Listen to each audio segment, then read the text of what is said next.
What's going on, everybody? Welcome back to the PFF NFL Show. Trevor, Sikkema, Dalton, Wasserman here with you guys to recap everything that we've seen so far in Week 7 in the NFL. It's a grades release show, so that means that we're going to be giving you the top 5 graded players that we have from every single team in every single game. We'll give you our stat that told the story from the result and how we got there, plus our most impressive, most disappointing, and so many things surrounding all of those numbers. Dalton, I'm going to ask you how you doing, because I always ask you how you doing, but specifically, how was the Taco Bell last night? Oh, it was fantastic, Trev. I was locked in last the entire afternoon would not shut up about getting Taco Bell for dinner. You decided this at 2:15? It was early on. Somewhere around there, yeah. And then you made up in your mind, you're like, I got to do it. It just clicked, Sometimes it just clicks and you're like, yep, that's what I'm doing. It's the same way you do with barbecue and things of that nature. It's very true. It's always on the brain. It depends when it surfaces. For me, really, it is chicken wings. If I have in my head, I could get wings tonight, it'll evolve from oh, yeah, I could do that.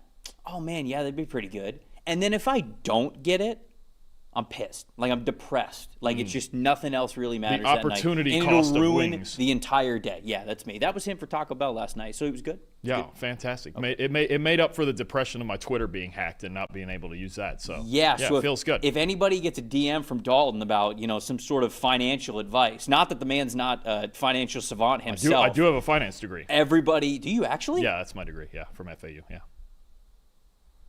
Maybe you should click the link. Don't click the link. I'm just kidding. Do not click the link. I don't even know what link I clicked. Don't worry about it. His Twitter got hacked. We're figuring it out. We're getting there. But before we do that, of course, we got a lot of games to talk about here. Week 7. So we're kind of getting a little bit of a picture of some of these teams' identities. Obviously, the standings are starting to take shape, is what I would say. The standing is the standing instead of the standard is the standard. That actually could be coach speak there. When they say just your win-loss record says. The standing is the standing. That's it. I think that could be a shortened version. You simplify everything down to that, and you'd be just fine. There are some games. There were some shootouts. There were some stinkers. We're going to talk about them all here on the show. Appreciate everybody watching live as you guys are watching this, getting involved in the chat. We obviously love to go back and forth with you guys as we're doing this show here. We're going to talk about a ton of numbers here.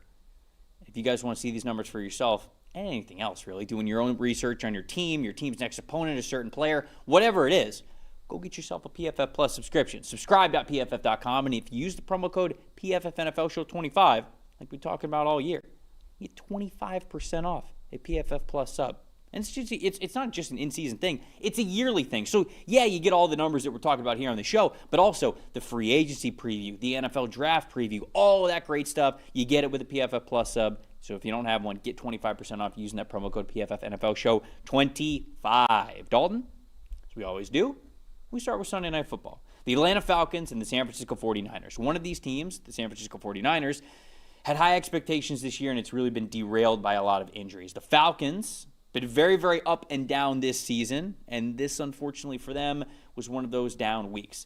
Let's kick it off by taking a look at the top 5 graded players that we had for the San Francisco 49ers as the winners of this game. Tight end Luke Farrell with a 90.8 to kick us off here. We got an elite grade. You'll love to see that, setting the tone there.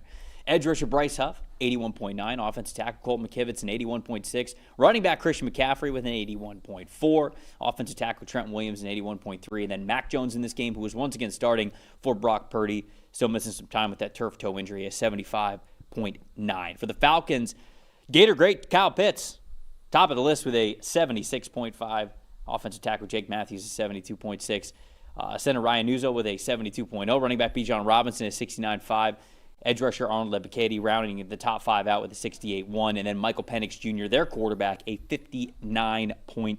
Dalton, what was your stat that told the story here? I think at the end of the day, Kyle Shanahan just continues to work around the barriers that injuries mostly have given his team right now. Fred Warner is gone, and Nick Bosa's been gone, and you've just got injuries all over the place at wide receiver. But at the end of the day, what is Kyle Shanahan first and foremost? He's a genius in the run game, and because his team was able to run the football far better than Atlanta, they were able to control the pace of the game. Christian McCaffrey was the star of the show, and they won a physical, low-scoring 20-10 game against another team that can run the football well, you'll get into San Francisco's run defense. But 174 rushing yards for San Fran, 62 for the Atlanta Falcons, much higher rushing grade for the 49ers, much higher run blocking grade for the 49ers, which is really the biggest part of this. 81.3 run blocking grade for the Niners, 56.9 for the Atlanta Falcons. And to me, I think there's a couple of things about this is, A, McCaffrey, just get him the football 30 times, and usually good things are going to happen. And it's been a quiet story throughout the early part of the season is that McCaffrey has been excellent as a receiver, not quite as efficient as a runner, in large part because it was mentioned so many times on the broadcast last night. George Kittle coming back really made the difference. He's the X factor in this offense, and it's why he's I don't even think he caught a ball last night, and yet he showed you why he's the best tight end in football, because he can make an impact in the blocking game, right? And you look at, honestly, I think what stands out more to me than San Fran's offensive line is even the skill players. George Kittle, you saw Luke Farrell as their highest graded player. That's because of his run blocking. Kyle Juszczyk, even a wide receiver in Kendrick Bourne getting involved. The 49ers got 16 positively graded run blocks from their skill players. That's the third most in any game for any team this year. The most was actually Carolina last week against the Dallas Cowboys. I mentioned that part when they were playing them. So I think you got just a full team effort of, look, this Falcons team, their pass rush is much improved. The secondary is really good. They have an elite pass defense so far this year. We have to line up with extra bodies on the field in the trenches, and we have to run the football and control the pace of this game and not allow the Falcons to do the same with Bijan Robinson. Kyle Shanahan worked the schemes to a masterful level. The blocking, not just from the offensive line, from the skill players too, was awesome, and they were just a more physical team on the field and were able to milk the clock at the end of it. Yeah, so not only were the 49ers the team that was rushing the ball better, as you noted there, they were also defending the run better. I was so impressed with the 49ers and how they were defending the run in this game. You mentioned no Nick Bosa, no Fred Warner. Anytime that's the case, you've got a great excuse to go, yep, well, we're just not going to be good this year, and that is what it is. But Robert Saleh's group, they were really fighting last night, and I thought they played very, very well. There was a play. So the Falcons only had 17 total rushing attempts in this game. Total. Not even just from their running backs. Total in this game, which is a far cry from probably where their game plan wants to be. 61.7 run blocking grade as a team. This has been known as one of the better run blocking units in the NFL over the last couple of seasons. That was their second lowest single grade game this season. I know that you know Robert Saleh very well as his time with the head coach of the New York Jets, and you know that what Robert Saleh does is really based around having 4 down defensive linemen, right?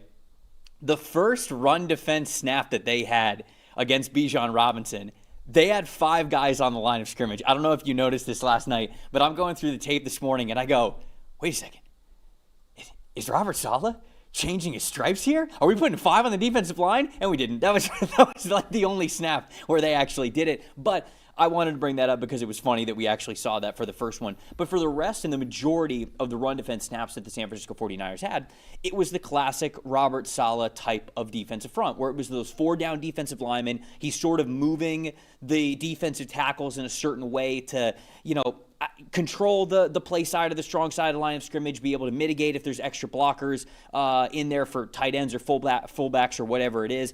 And so he's sort of changing the alignment of the defensive line, but it was basically 4 guys that were down there. So when it came to the run game, especially those, I would say, inside zones, but more so like the mid-zone and outside zone plays, the defensive line for the 49ers was fine. They were kind of getting a hat on a hat. But when you have just 4 down defensive linemen for a team that likes to run it out of some pretty heavy personnel, like the Falcons can, you're going to have more blockers than you are defensive linemen, specifically if you're just in a 4 down front. So what I was actually the most impressed with in this game is everybody else rallying to the football. You get guys like Jair Brown, D. Winters, Diamondor Lenore, Tatum Bethune, who is helping mitigate that loss of Fred Warner. He had a 76.0 run defense grade in this one. Darrell Luter Jr., a cornerback, 75.2 run defense grade. Malik Mustafa, their safety coming back, 77.1 run defense grade. They were so great at defending the run from the linebacker, cornerback, and safety groups in this game. This was a total team effort of run defense. And I think that when we think of run defense, we just think, okay, how did the defensive front do? The defensive front was fine for the Niners, but what really made the difference in this game, what really held Bijan Robinson in check, was that all of these other players were flying to the football and making solo tackles on the ball when they needed to. That was what was most impressive. You talked about a great coaching job from Shanahan when they were running the ball. I thought it was an excellent job by Robert Saleh getting his guys ready to truly defend the run as a team. That's really what made the difference for me. And to your point, on those 17 rushing snaps for the Falcons, the 49ers only missed 3 tackles on those plays. I mean, that's the biggest thing, is those second-level defenders. Yes, they don't have an elite defensive line. This guy's playing well. Michael Williams off the edge, obviously, is a natural run defender coming out of Georgia as a rookie, but that's exactly what they're asking for, because now that Fred Warner especially is gone, there's not going to be one individual guy that can save them. They have to defend the run with all 11. They did that to a really just a great job last night. Like you mentioned, playing team football, rallying, and we already know when Bijan gets to the second level, he might be the most dangerous runner in football right now. He might be the hardest guy to tackle in football right now. They did an excellent job of that all night, really all the way around as a team. Even if you include the pass plays, they only missed 7 tackles all night. That's outstanding. Most impressive and disappointing from you in this game? The most impressive has to be Christian McCaffrey, I think, because look, you can say, okay, we want to be the more physical team and we need our offensive line to block well and do all that, but at the end of the day, there's only so many guys in the NFL that can take on a 31 touch load and be the best player on the field and just dominate in every way possible. Rushing, receiving, 77 rushing grade, 88 receiving grade, 31 touches, 200 yards from scrimmage, 12 first downs, plus 2 touchdowns. I mean, you're accounting for 14 first downs and touchdowns there. Christian McCaffrey, look, this was going to be the thing with their offense, is that, A, they have to be healthy, but the biggest question mark coming into the year was, do we get the MVP caliber version of Christian McCaffrey, and can he take on that workload and make it through another 17 games coming off all the injuries last year? He's done it so far in both ways, as a runner and as a receiver, and he is still, no matter who the quarterback is, no matter how many injuries on the outside they have, he's the engine of this offense. And as long as they have him and they're going to block like that, both up front and from the skill players, they're going to keep themselves in games because they can have nights running the football like this. I'll talk about my most impressive because we both have the same most disappointing, so we'll sort of package our conversation there. But most impressive for me was Chase Lucas, another guy who is stepping up for the 49ers, given some injury, up and stout, not in this game, and Chase Lucas taking over as that slot defender there. 35 total snaps in this game, 80.1 overall grade. I thought Chase Lucas had a really strong preseason. I remember noticing him for some really good preseason outings a couple of months ago. But, man, he had a fantastic play on 4th and 1 with about 8 minutes left in the game. It was a 3-point game. They've got it's 4th and 1 for the Falcons. It's your gotta-have-it play. And they put Drake London in motion. They get him into the slot, and it's basically one of those things where he has some momentum to him anyways. It's a speed out because he's got the space to be able to do it, and they're just throwing it to him, and they're like, hey, we just need to gain 1 yard. Let's keep this going. Chase Lucas reads it so well that he actually breaks in front of Drake London on that speed out play, which is so difficult to do. You have to be so confident and have such great anticipation to know that that play is coming, to know that you're not going to get burnt over the top, and he knew it exactly when he saw it. That was one of the plays of the game for me, in being able to have a turnover on downs there in that situation. So I thought he had a fantastic game. So amongst a lot of other 49ers players, Chase Lucas, to me, was somebody who deserves some praise. And then most disappointing, we both have Michael Penix Jr. on here. I'm going to go to you first. Thoughts on Michael Penix Jr. in this game?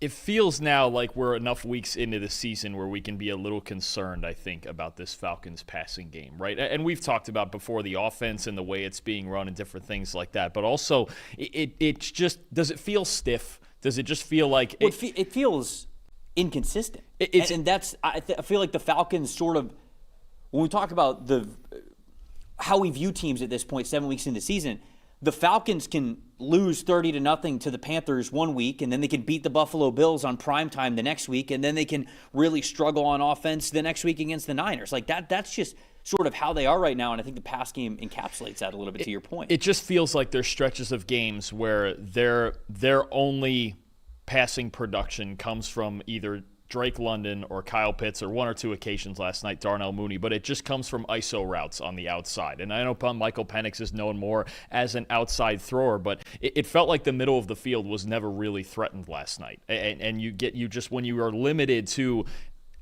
throwing outside the numbers, and that's all you do, it gets stiff because it gets one-sided. You can't work back across the backside reads, or you're just constantly hoping those guys are winning one-on-one battles. And look, Kyle Pitts won a handful of them. There's a lot of weeks where Drake London's going to win a handful of them, but there just doesn't seem to be right now, whether that's Penix executing it, and he's not been great against the blitz and standing in against pressure, whether it's him executing it or just the play calling, it doesn't feel like they attacked the middle of the field enough in this game, and everything was just so isolated to the outside that when they didn't win those one-on-one matchups, everything else kind of just shut down. Yeah. And I think, through 7 weeks now, we've got Michael Penix at 4 big-time throws and 7 turnover-worthy plays and a very middling passing grade. You just wonder if there's an element to where defenses have figured out this passing game to where, okay, keep it in front of us, and they're going to throw it to the outside, and let's see how many throws he can make out there, because they're just not attacking. To me, they're not attacking the middle of the field enough. Yeah. I think there's just not enough diversity in this passing game, and it feels, especially in the drop-back game, just very stiff. You mentioned some of the one-on-one opportunities, and I felt like that was really the stat that stood out to me with Michael Penix. 3.37 time to throw against man coverage last night against the 49ers. He just didn't want to do it. I went back and I watched all of the reps where he was facing man coverage, and he was gun-shy about it. He didn't want to give his guys the chance. And obviously, man coverage, you're talking about tighter coverages anyways. You kind of have to take a little bit of a chance. You've got to bet on your guys. But that's what Michael Penix was best at Washington. Like, yeah, he could carve up zone, obviously, but giving his guys a chance deep down the sideline, even in man coverage, that's a big part of what made him such a prolific passer when he was at Washington. And he has been that at times throughout his NFL career. But last night, that time to throw average of 3.37, that just showcases how long he was holding on to the ball and how gun shy he was to give his guys a chance down the field. There was a specific rep, I cannot remember where it was in the game, but London had all sorts of space to the sideline on a deep route where he was kind of running a go route, but you could see him looking back at Michael Penix. So if Penix fires it more towards the sideline, London would have had time to adjust and get over there, and he would have given him a chance to go get the ball. He just doesn't throw it. He kind of panics and then tries to throw it to the check down, the guy in the flat, and then I think it ended up being an incomplete pass. But that sort of encapsulated, to me, Michael Penix's night, in that he just wasn't willing to take those risks as much as he had been in the past. And I think he needs to in order for this passing offense to look the way that it has to for them to win football games. We got a lot of people in the chat talking about a lot of different stuff. Colts fans they're at it today, and they should be. One of the best teams in the NFL is the Indianapolis Colts, and we'll obviously get into their win against the Chargers. Adam's talking about Jalen Hurts. You guys got to talk about Jalen Hurts. We're going to talk about Hurts in a second. Before we get to that, though, of course, the London game. Let's start and talk about the early Sunday game that we had here between the Los Angeles Rams and the Jacksonville Jaguars. 35-7 was the final score of this one, and it felt more competitive than a 28-point game. I will say that, but there's a lot to dig into here. Let's talk about the top 5 graded players that we had for the Rams to kick us off. Wide receiver Davante Adams. Hell of a day from him. Not a ton of yards, but a lot of impactful plays here from Davante Adams with those 3 touchdowns. 91.3 overall grade. Offensive guard Kevin Dotson right behind him with an 88.0. Offensive guard Steve Avila an 82.7. Linebacker Omar Spates back, healthy, 81.7. And then safety Cam Kinchins rounding us out at number 5 with an 80.6. Matthew Stafford in this one having an incredible season so far, 80.7 overall grade against Jacksonville. On the Jag side of things, offensive guard Ezra Cleveland was their top man with a 75.3. Edge rusher Josh Hines-Allen a 74.5. Offensive tackle Anton Harrison a 73.7. Safety Antonio Johnson a 73.1. Wide receiver Travis Hunter finally got things going in the second half with a 72.7, and then Trevor Lawrence in this game, a 68.7. Stat that told the story, Dalton. What do you got? Look, the lesson is, even with Puka Nacua out, if you don't disrupt Matthew Stafford in the pocket, and the Jags finished this game with no sacks, they didn't have a single sack in this game. If you don't disrupt Matthew Stafford in the pocket, he's going to tear you apart. That's just the facts of it. In clean pockets in this game, he was pressured 38% of the time, which is a solid rate, not an overwhelming rate, but solid. But when he was clean, 18 to 21, 197 yards, 167 yards, 3 touchdowns, 2 big-time throws, threw 2 touchdowns under pressure also. But I think it's, again, just Stafford and Sean McVay, their ability to work around what hasn't been great pass protection this year, but to work around it with the play-action game, with Stafford's quick release. Here and there, he does still roll outside of the pocket and find a big throw, improvising. It's just... it's that combination. You went into this game worried about, okay, this Jags secondary, the coverage unit's been so good this season. They don't have their best guy, Puka Nacua. Is Stafford going to be able to overcome it? And he made it look easy. He really did. It just goes to show you the veteran that he is, that if he's protected, he's going to make the throws. And I think you saw that all day, honestly. They just could not get him down even when they got pressure on him. McVay, once again, with the right play calls at the right time. The play-action game was working really well. He completed 14 out of 15 play-action passes. I just think he was in total control. And even if you went into this game worried about them not having Puka Nacua, within about probably a quarter of it, you weren't very worried about it anymore, because Devontae Adams did make plays when he needed to. Stafford spreaded the ball around, and the Jags really just had no answer on defense for him. Man, I was so shocked at how this game ended up playing out. Now, I understand you go down early, right? You're down 14-0 at the end of the first quarter. Rams score another touchdown at one point, and you're at 21-0, but to me, the Jags are at their best when they're balanced. And Brandon's even saying in the chat, like, oh, here we go, like the Jags are back to being terrible. I don't think that they're back to being terrible, but they certainly got away with what got them here, if you want to say that, at 4-2 entering this game. And that was Liam Cohen's ability to run the football very effectively. Dalton, they had 10 carries in the first half of this game, despite almost 15 minutes of a time of possession. And obviously in the first half, 2 quarters, 15-15, you're controlling it for half of this game at that point. So I understand that the scoreboard was sort of away from you and you needed to catch up a little bit, but Trevor Lawrence dropped back and threw the football 48 times in this game. He had even more dropbacks, obviously. So dropped back more than 50 times, threw the ball 48 times. It's never going to be a recipe to win football games for you. And I understand that things were a little bit different. That's why I started the conversation saying that they were down on the scoreboard. But you can't have only 10 rushes in the first half, no matter what the scoreboard is, because Trevor Lawrence at this point is not effective. The Jags' passing game, I guess I don't mean to throw it all on Lawrence's shoulders. The Jags' passing offense is not effective enough right now on a drive-to-drive basis for you to just say, well, we're down 2 scores on the scoreboard, let's throw away the run game and let's just throw the ball as much as we possibly can. You're just not going to win. And the game really started to slow down after that. I'm going to look at the possession chart right here, because you have these are the possessions for the Rams in the game. Okay, touchdown, not ideal, obviously. Punt, touchdown. Okay, 3 out of 4 of the first drives that you're defending, they're scoring touchdowns, being down 21-0. Obviously, it's not great. And then they had the end of half there from him. But the Rams went punt in the third quarter. 4 straight punts. But Jacksonville wasn't really able to answer those things, because I think they already had in their mind, no, we're in end-of-game situation. We just have to pass the football. So they can't abandon their identity of being balanced. And I think Liam Cohen's a fantastic coach. I really do. I just think this was a game plan that got away from him in the moment. And when you look back at how the game was unfolding, if they would have stayed a little bit more true to themselves, we could have very easily had a 21-14, a 21-17 game by the time we got to the fourth quarter. And we just didn't, I think, because they abandoned the run. I think you're right. I think that game got to 14-0. And it felt like they just threw it all out the window. And do you know, here's one thing I do wonder, because this happened midway through the Chiefs game. Do you know who their highest graded run blocker is by far? Who? Wait, which team? The Jaguars.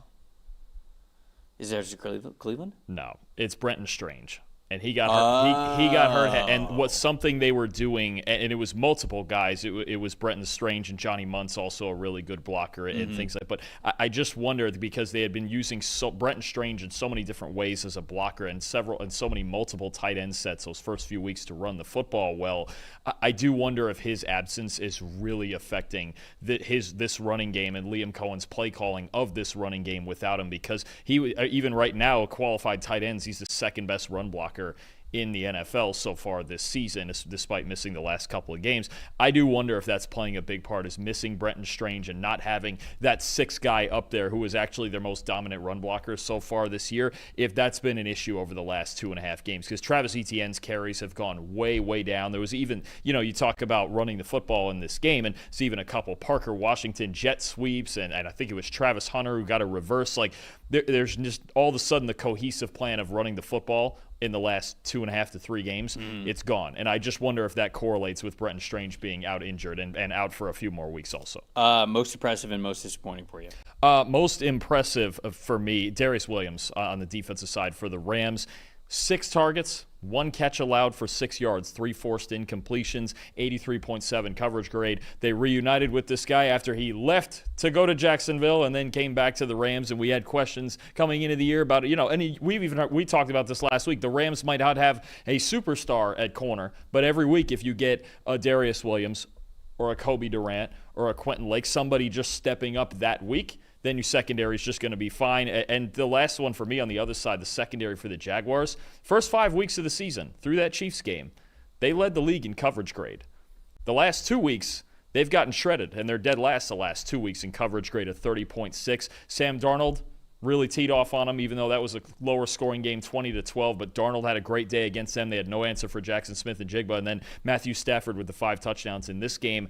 Wonder what the adjustments are going to be moving forward, or if they just ran into 2 raging hot quarterbacks and they'll get back on the horse. But you don't want that to become a trend also, because that was really the most improved part of this team was the secondary. Yeah, my most impressive is just, honestly, it's the Rams overall. Like, how you look this dominant without Puka Nacua is just a testament to what the Rams do. I know they shifted into more heavy tight end sets. They want to be a team that gets more tight ends onto the field anyways. They did that in this game. They did it very well. So the Rams are just one of those teams where there's not many in the NFL where you could take away their number one option, and not only do you look great, like just even win the football game. And the Rams are one of those teams to be able to do that. So they're incredibly impressive how diverse they are on the offensive side of the ball, and how much they can adjust to whatever's going on throughout the season. My most disappointing right now is Brian Thomas Jr. He is not the same player that he was last year, and I think a lot of people are waiting for him to be that, and we're 7 games in, and he has not been that same type of player. When you look at the Jags overall, they had 4 drops in this game. They were 13 for 3 in contested catches. Brian Thomas Jr. was over 3 in contested catches, had 2 drops himself. I don't know what's going on with him, but he just does not look as willing or confident to either go over the middle or to pluck the ball out of the air at the catch point. And I remember doing his scouting report when he was coming out of LSU. And the previous 2 seasons when he was at LSU, he had a catchable passes caught percentage of like right around 80, which is not good. I mean, you want, for a catchable passes caught percentage, you want that in the 90s, right? I mean, you want it in, realistically, you're not going to catch everything. And so something low 90s, something around 90. When you get to the high 80s, it's like, okay, it could be a little bit better, but anything around the low 90s is really what you want for a catchable passes caught percentage. He was around 80%, so that's much less than what you really want. That last year that he was at LSU, he was finally right around 90. And I remember writing in my scouting report, his best year of catching was just this one lone year that we saw for him as a junior. And you don't want to discredit him for being able to do that, but it is something that you just think about. Last year, same thing. Catchable passes caught percentage, right around 91, right? So you go, okay, now it's fixed, right? He's not going to go back. Now this year, it's 70. So the drop issues, the concentrated catch issues, just the overall catching issues for Brian Thomas Jr., they're rearing their ugly head once again from what we saw from him as a freshman and a sophomore when he was at LSU. And we thought that we had kind of gotten over that, but for whatever reason, he is just not as confident catching the football, like I said, over the middle of the field or in those contested catch situations. And quite frankly, they really need him to. And I think that's why you see the passing offense go cold. You're right. He already has as many drops this year as he had all of last year. And he's only 6 for 16 in contested situations. It feels to me like there's a rep every week where he shies away from contact. That seems to be the biggest thing, is that being more comfortable in tight spaces. And the problem is when that happens on a week-to-week basis and you're going full speed and you're trying to fix things on the fly during the season, these things get to be a little bit of muscle memory now too, right? And it gets habitual, and you go, okay, when's the week that we break out of this? Well, it really just takes, you have to get a couple of live reps at, again, just getting used to doing it again, right? And now you're 7 weeks into a season going, this is a concern. If it was just week 1 against Carolina or something like that, or week 2 against Cincinnati, I remember you talked about it back then, you go, all right, that's a week or two, but we're 7 weeks into it now. And they really need this guy to be their best offensive player like he was last year. Anything else before we move on? Nope, good here. That's it? All right, okay. All right, moving on to the next game, Saints-Bears. The Bears win this one 26-14, defend home turf, defend Soldier Field there. Top 5 graded players that we had for Chicago in this game. Linebacker T.J. Edwards with an 86.8. Cornerback Nashawn Wright, 85.9. Running back DeAndre Swift had a hell of a game, 83.6. Defensive tackle Gavon Dexter with a 76.6. And then center Drew Dahlman, a 74.8. Caleb Williams in this one, a 62.4. On the Saints side of things, edge rusher Chase Young, their top graded player with an 86.1. Wide receiver Chris Olave, an 80.8. Offensive tackle Kelvin Banks Jr. with a 76.2. Cornerback Kool-Aid McKinstry with a 74.7. And then cornerback Quincy Riley with a 73.9. Spencer Rattler in this game struggled. And he had 6 turnover-worthy plays. He had 6 turnover-worthy. I know we always take plays. one last look at it. Let me see if he finished with 6 here. 54.3. Spencer Rattler, while you're looking that up, he was my most disappointing in this game for those turnovers. He did have 6. 6 turnover-worthy plays. One of them was a fumble, the first fumble that he had, but the rest of them, man, he really struggled, specifically, I thought, seeing over the middle of the field. And it's not like this has been totally uncharacteristic of Spencer. For as well as he has played, and as much as he has had big-time throws, he still, I believe, leads the NFL in turnover-worthy plays this season. So a lot of this stuff, you're giving me the Dwayne "The Rock" Johnson eyebrow raise. Oh, yeah. What are you doing over here? I just find it odd, too, that all 4 games in the Superdome, 70 or better passing grade. 3 road games, all 57 or worse. 3 games on the road, 2 big-time throws, 12 turnover-worthy plays. So there seems to be just a big split of being very comfortable down with the home cooking in New Orleans, and the 3 road games have been rough. I think that might. The cuisine down there is phenomenal. Well, yeah. Quite literal. Pre-game meals. Quite literal. Pre-game meals down in New Orleans must be just stuff of legend. Yeah. Honestly, I couldn't. I actually don't know if I could do it. You know what I'm saying? Oh no, I'd have a heart attack. Yeah, it would just. Yeah, it's the best food on the planet. I'd have to go just straight protein bars and Gatorade before the game, and then after the game I go, okay, now we're gonna. Now we're gonna let it. See, I'm used to high school games where we got Subway every Friday at 4:00. That's pretty much what it was. It was. I ate Subway every Friday for 3 years. What's the go-to sub? Gotta know. They didn't have the meatball as an option, so I always went with an Italian. Okay. Yeah. All right. That's fair. But it would have been a meatball? It would have been. If they would deliver to meatballs. Look, they're saving you from yourself there because you slamming a meatball sub before a football game. Well, I was coaching, so, that's. Oh, no, you're good. No, even then, Get two then. Well, right, but, just what they didn't have it as an. They had options, and the Italian was the best of them. You're coaching. Fine. They should have been able to get that for you. The stat that told the story for me was the points off turnovers, honestly, because, this game ended up being a 2-possession type of a game, but there was a script that could have very easily existed where New Orleans keeps us a lot closer. New Orleans maybe even wins this game. Now, of course, the turnover-worthy plays certainly go into that, but specifically, I think at the beginning of the game, Saints fumble the first possession that they have, leads to a Bears field goal. Okay, so there's 3 points off turnovers for the Bears. The Bears throw an interception, and then the Saints miss a field goal, so they don't get anything off of that turnover there from Chicago. The Saints missed a field goal off of that interception drive, and the Bears go down, and they kick a field goal. Saints then had an interception. Bears ended up getting a touchdown off of that. So it was really those swinging plays where Chicago made New Orleans pay for either turning the ball over or missing a field goal and giving them good field position.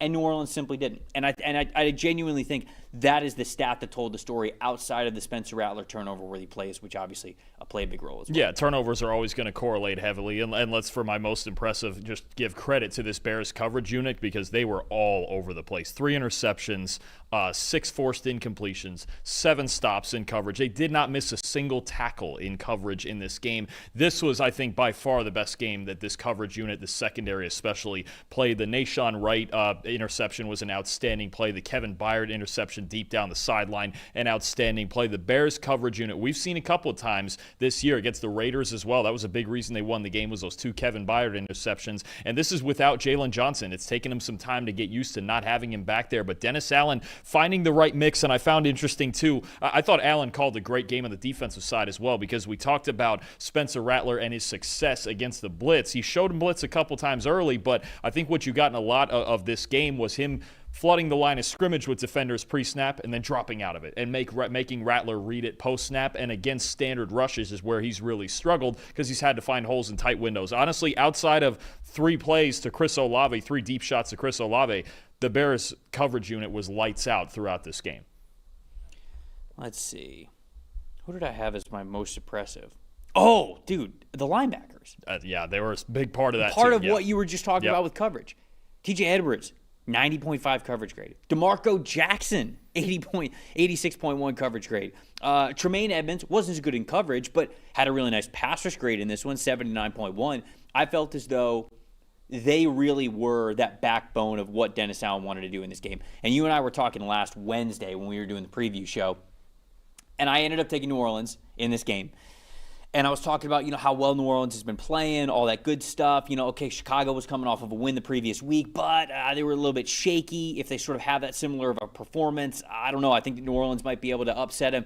But what I say at the end of that conversation, the ultimate X factor is the guy who is the defensive coordinator for the Chicago Bears, because he was the head coach of the New Orleans Saints last year. He knows that offense very well. He knows Spencer Rattler. He knows their limitations. And I felt like he was able to instill that sort of wisdom and maybe insider trading, if you want to call it that, in the linebacker group specifically. They felt ready. They were in the right spots. Hats off to them for a really good execution there.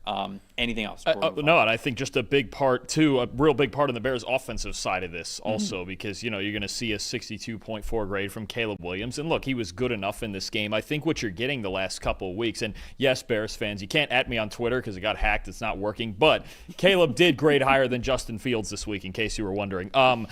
With the Bears' offense, the run game has been outstanding. I don't think it's any coincidence that as they've gotten on this winning streak now, they've run the football really, really well. DeAndre Swift and Kyle Monungai combined for 32 carries, 205 yards, 2 touchdowns in this game, 9 explosive runs as a team, 7.7 yards per carry when they use those outside zone schemes that Ben Johnson loves so much. And I told you preseason, Drew Dahlman and some of the new guys coming in there on that offensive line. Right. That's what they're trying to do, is get in those stretch schemes. And I thought Caleb Williams' best throws in this game came off of play action. I think he does look good in the bootleg game and supporting, being the complementary piece right now. The drop back game needs work in Chicago. It just does.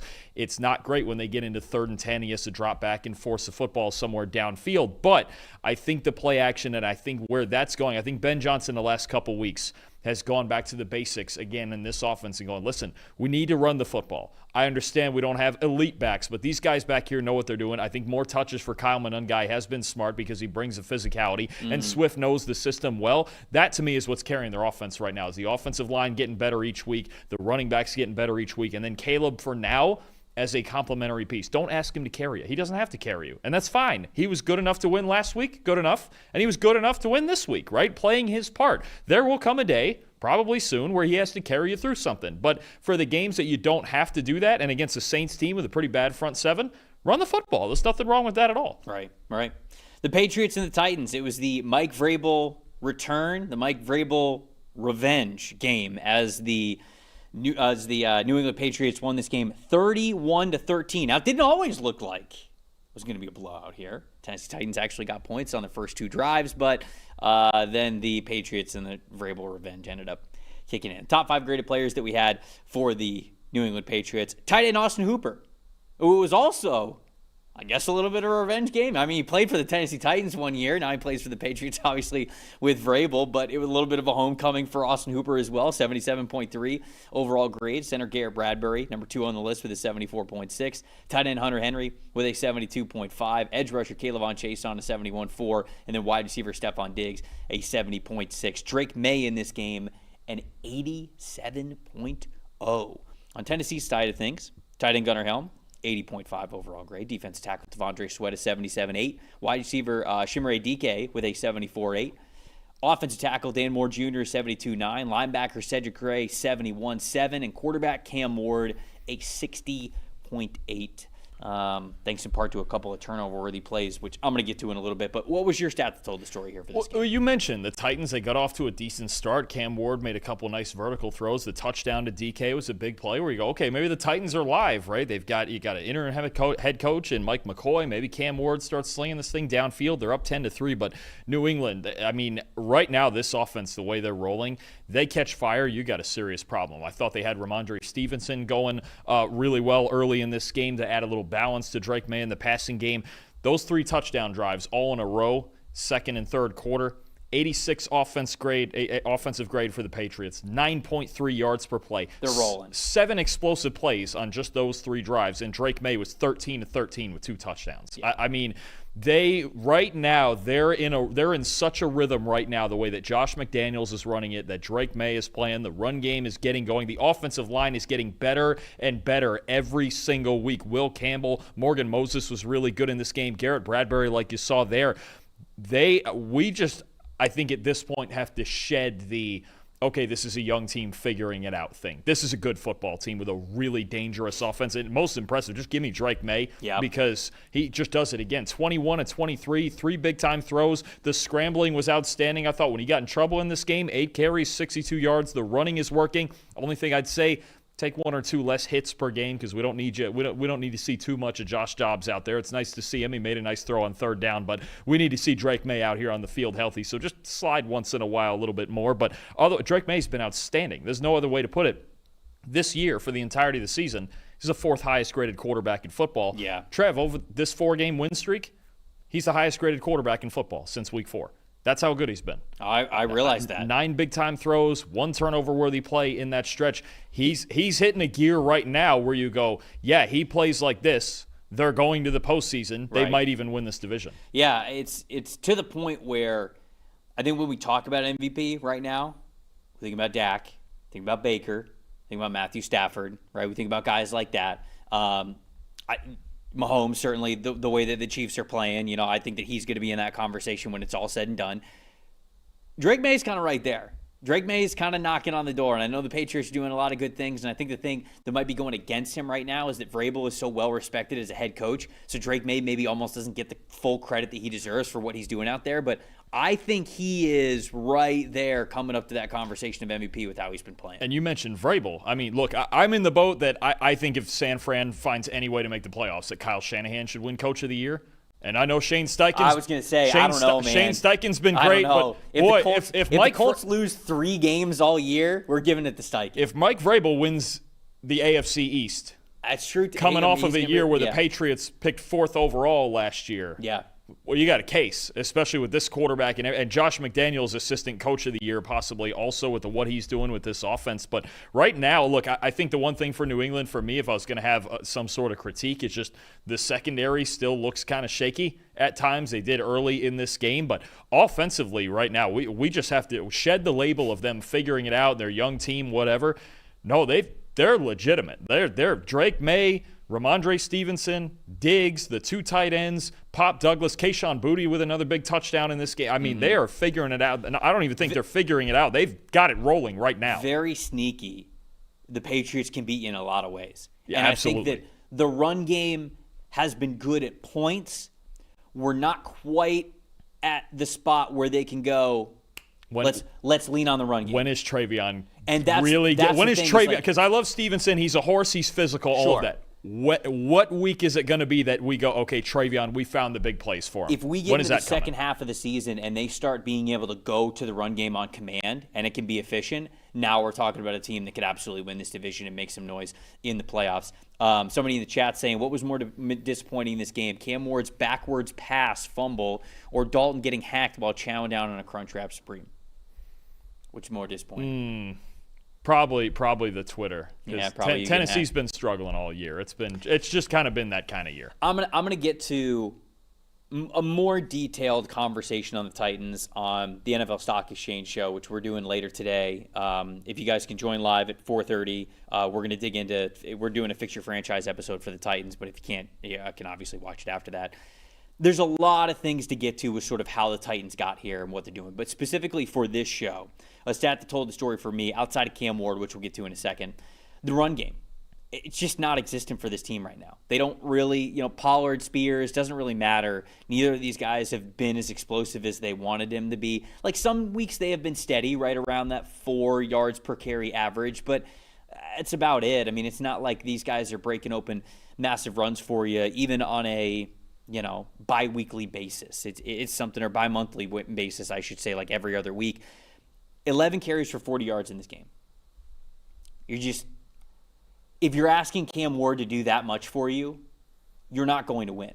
And they actually started off decently well. They got 10 points on their first 2 possessions. That was pretty nice. And then what happened? It all sputtered because they can't lean on anything. Instead, they're trying to lean on a rookie where, dude, they're trying to figure out the roster for themselves. They got half of the I did a lot of research for this show that we're doing later this afternoon, but they got half the offensive line that blocks well for zone blocking schemes, and half the offensive line blocks well for man and gap scheme blocking concepts. Like, they're not even cohesive in that regard. They're kind of just trying to, over the last couple of years, it's felt like they're just trying to acquire talent, not necessarily the right talent. They're just trying to get more talented, but they don't really have the guys to execute a philosophy that you would want. And I think it's showing up in the run game. It's showing up with Cam Ward. It obviously showed up in the frustrations with how Brian Callahan was calling things. So that, to me, is a stat that told the story with the Titans' run game, because they can't get that going because the offensive philosophy doesn't really exist for them. And that's how you get to the point where you go, hold on a second. It's 10-10 against the Patriots. Screw the Mike Vrabel revenge game. Screw the narratives. We're winning this football game. And then you score 3 more points and you get boat race and the final score is 31-13. It's because you have nothing to lean back on. You go, all right, great start. Now what? And there's no now what with the Titans as it's currently constructed. My most impressive was Chimere Dike in this game. 4 targets, 4 catches, 70 yards. Had a touchdown in this one, had a long of 38 with some nice yards after catch. He had 25 snaps in the slot, 6 out wide, so he's become that slot receiver who gives them a lot of speed there in the middle, 77.4 receiving grade. But then my most disappointing, just to wrap it all up, is Cam Ward. He's got 5 fumbles specifically this year, which is 3rd most in the NFL. And all 5 of them he has lost, which is by far the most lost fumbles in the NFL. Obviously, the fumble throw straight out of his hands, it's not even the first time that's happened for him this season.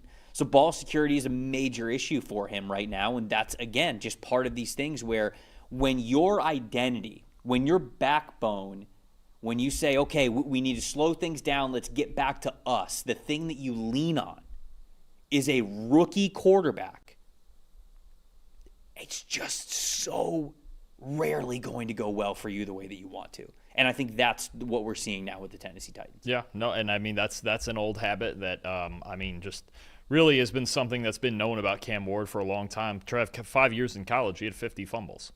I mean, when he gets late in the play and he starts messing around, 50 fumbles in 5 years in college, yes. He had 5-0? Yeah, 50, yes. I have it right here, yeah. When he gets late in the play, he's got that one hand low and loose with the football, and he's trying to do a lot. 5-0, 50 fumbles in 5 years of college football, yeah. That's got to be a college football record by like 20 fumbles. I'd have to look that part up. I could probably find that later, but yeah. All right, we'll get back to that one. That's maybe the craziest stat I've ever heard. Seeing him being loose with the football late in plays to me is not new. He tightened it up. He tightened it up some at Miami, which is why he had such a great year. But if you go back even just on the Washington State tape, he's always been loose with the football. He's a gunslinger in every sense. I mean, it's the Brett Favre bit where it's like, well, you get past that 3-second mark, anything could happen.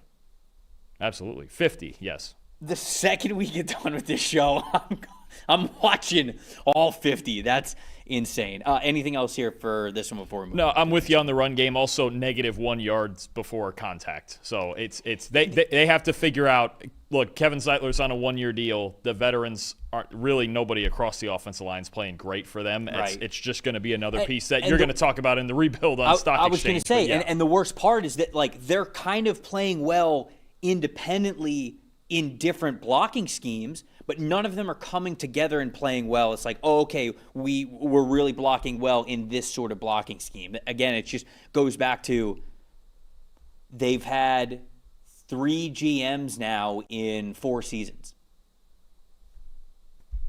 The talent is not going to line up. There's no way it's going to line up. And it doesn't right now for Tennessee. But again, I'll dig into that a little bit more when we get to the episode at Stock Exchange. The next game that we're talking about here is the Philadelphia Eagles at the Minnesota Vikings. Philly wins this one 28-22. No Carson Wentz revenge game here in this one.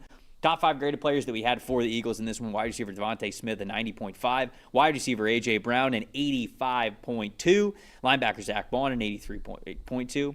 Defensive tackle Jordan Davis, a 74.4. And then offensive guard Landon Dickerson, good to see him back out there, a 73.5. Jalen Hurts in this game, whoo, baby. Look at that number.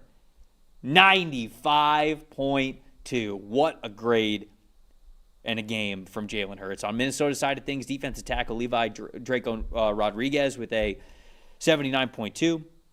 I almost said Levi and Wuzurike just because every single time I see the name Levi, it's just like automatically, on Wuzurike, of course.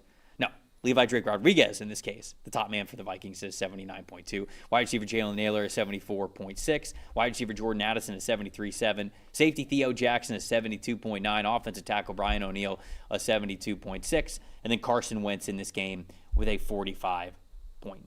Dalton, stat told the story. All right, I think we saw what everybody else saw with Jalen Hurts in this game, is that the Eagles finally got deep in the passing game again. They got the vertical shots going on the deep throws. Perfect 99.9 passing grade in this game. 5 for 6, 215 yards, 4 big-time throws, 3 of them touchdowns.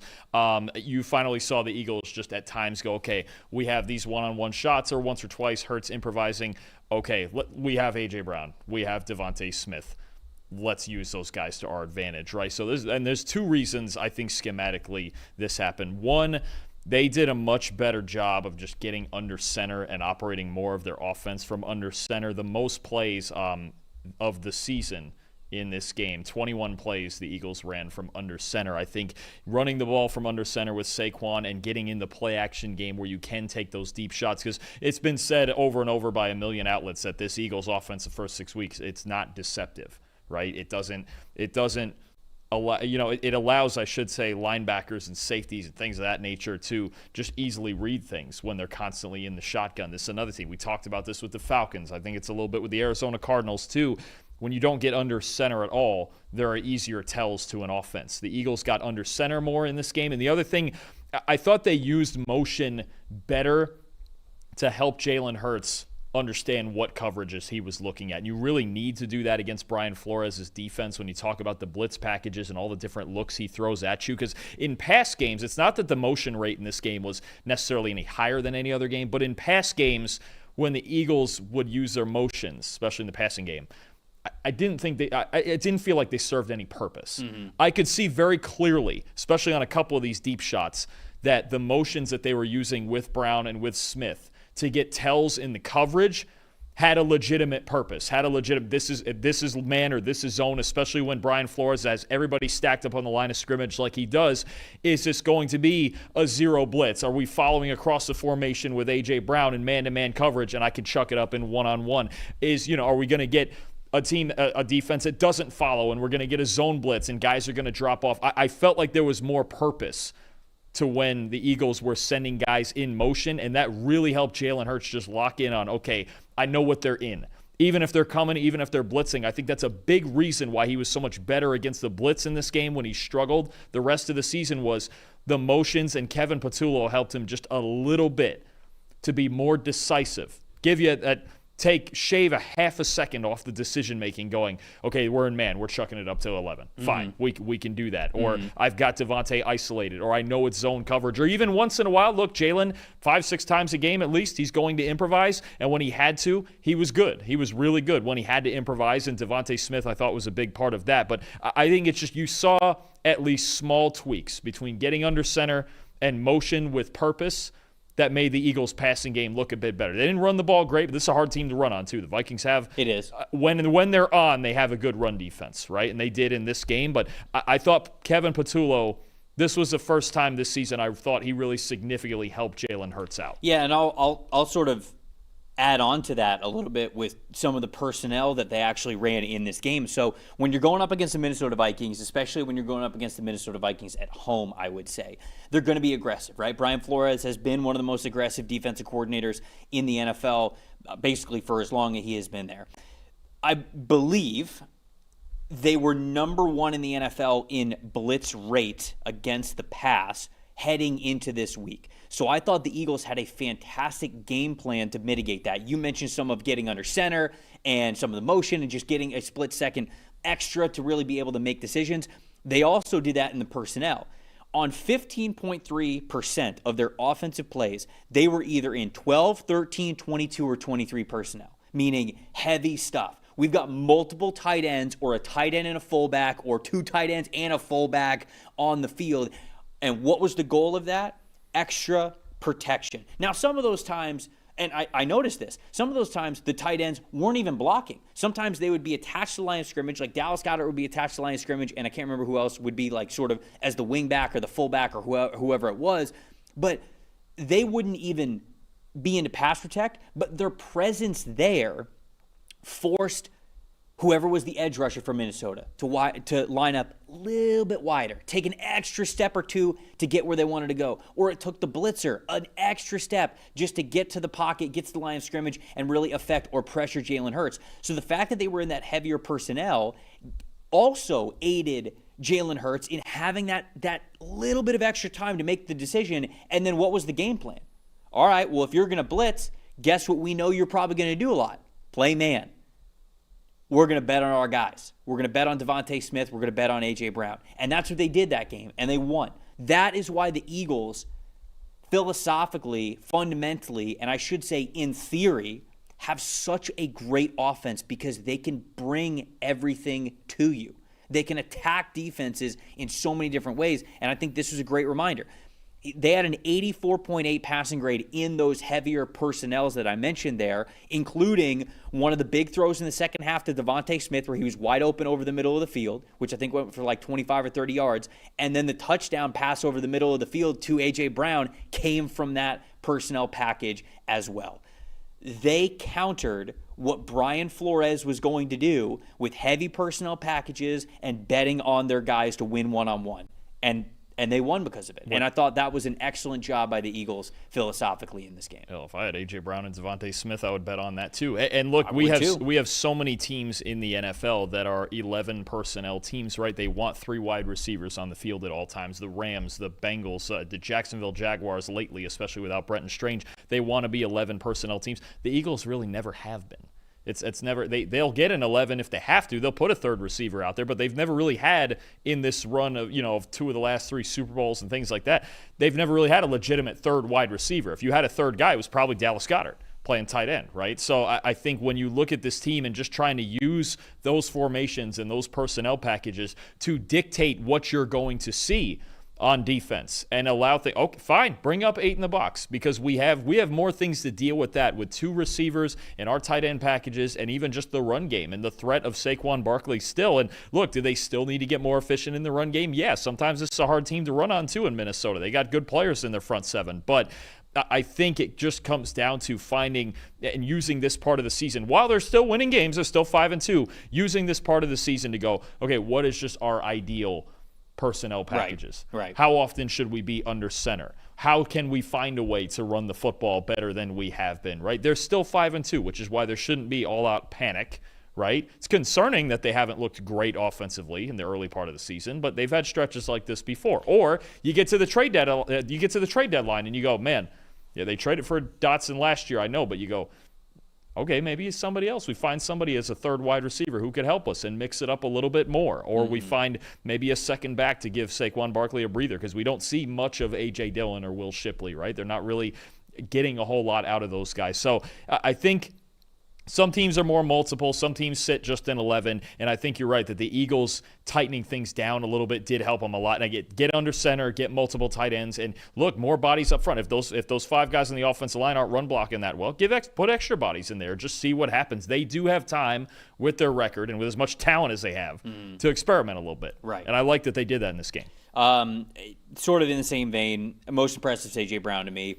6 targets, 4 catches, 121 receiving yards, 2 touchdowns. And then on the other side of the coin, what was most disappointing was the Vikings in man coverage, specifically in this game. In man coverage, their corners and safeties specifically. So I took linebackers out of it. So just the corners and safeties, 31.2 secondary coverage grade in man coverage, with 2 of those passing touchdowns allowed in man coverage. One of them was the Josh Metellus play, where it's A.J. Brown, and he just has no chance at that point to cover him that long, so you don't take a ton of blame in that one. But the other one was, like I mentioned, a man coverage play where A.J. Brown scored his second touchdown in that game. And so it was the game plan just didn't work this week for what the Vikings wanted to do, and they knew that they were going to have to blitz and play a little bit of man in the times they were going to get aggressive. And when they did blitz and didn't play zone, when it was more of a blitz and play man situation, the Eagles made them pay for it. Yeah, no, I think that touchdown was really interesting too, on my point about Brown and putting him in motion to really start to dictate things, because it was man-to-man coverage, and Isaiah Rodgers, I believe it was following Brown over,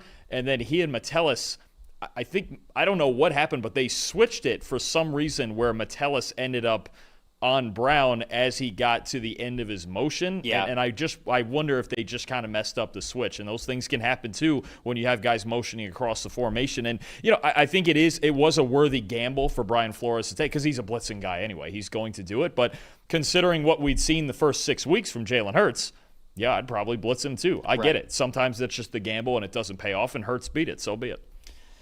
The Chiefs and the Raiders. Chiefs win this game 31-0. You probably could have just said the Chiefs, because they were the only one that showed up. I know, but I was looking something up, and then I didn't remember which game we were going to next, and I knew it was the Chiefs, and then we had to get to the Raiders eventually. That's how we got there. It's a slow start for me. It's a slow start for the Raiders. No, it's all good. Top 5 graded players that we have for the Kansas City Chiefs in this absolute shellacking. Defensive tackle Chris Jones with a 91.9. Center Creed Humphrey with a 91.0.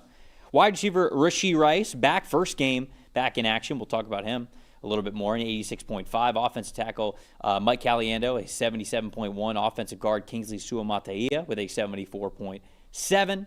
And then Patrick Mahomes in this game, a 67.4. On the Raiders side of things, edge rusher Charles Snowden was their top graded player with a 72.7. Cornerback Eric Stokes, a 68.4. Running back Ashton Genty with a 67.7. Edge rusher Malcolm Kuntz, a 66.8.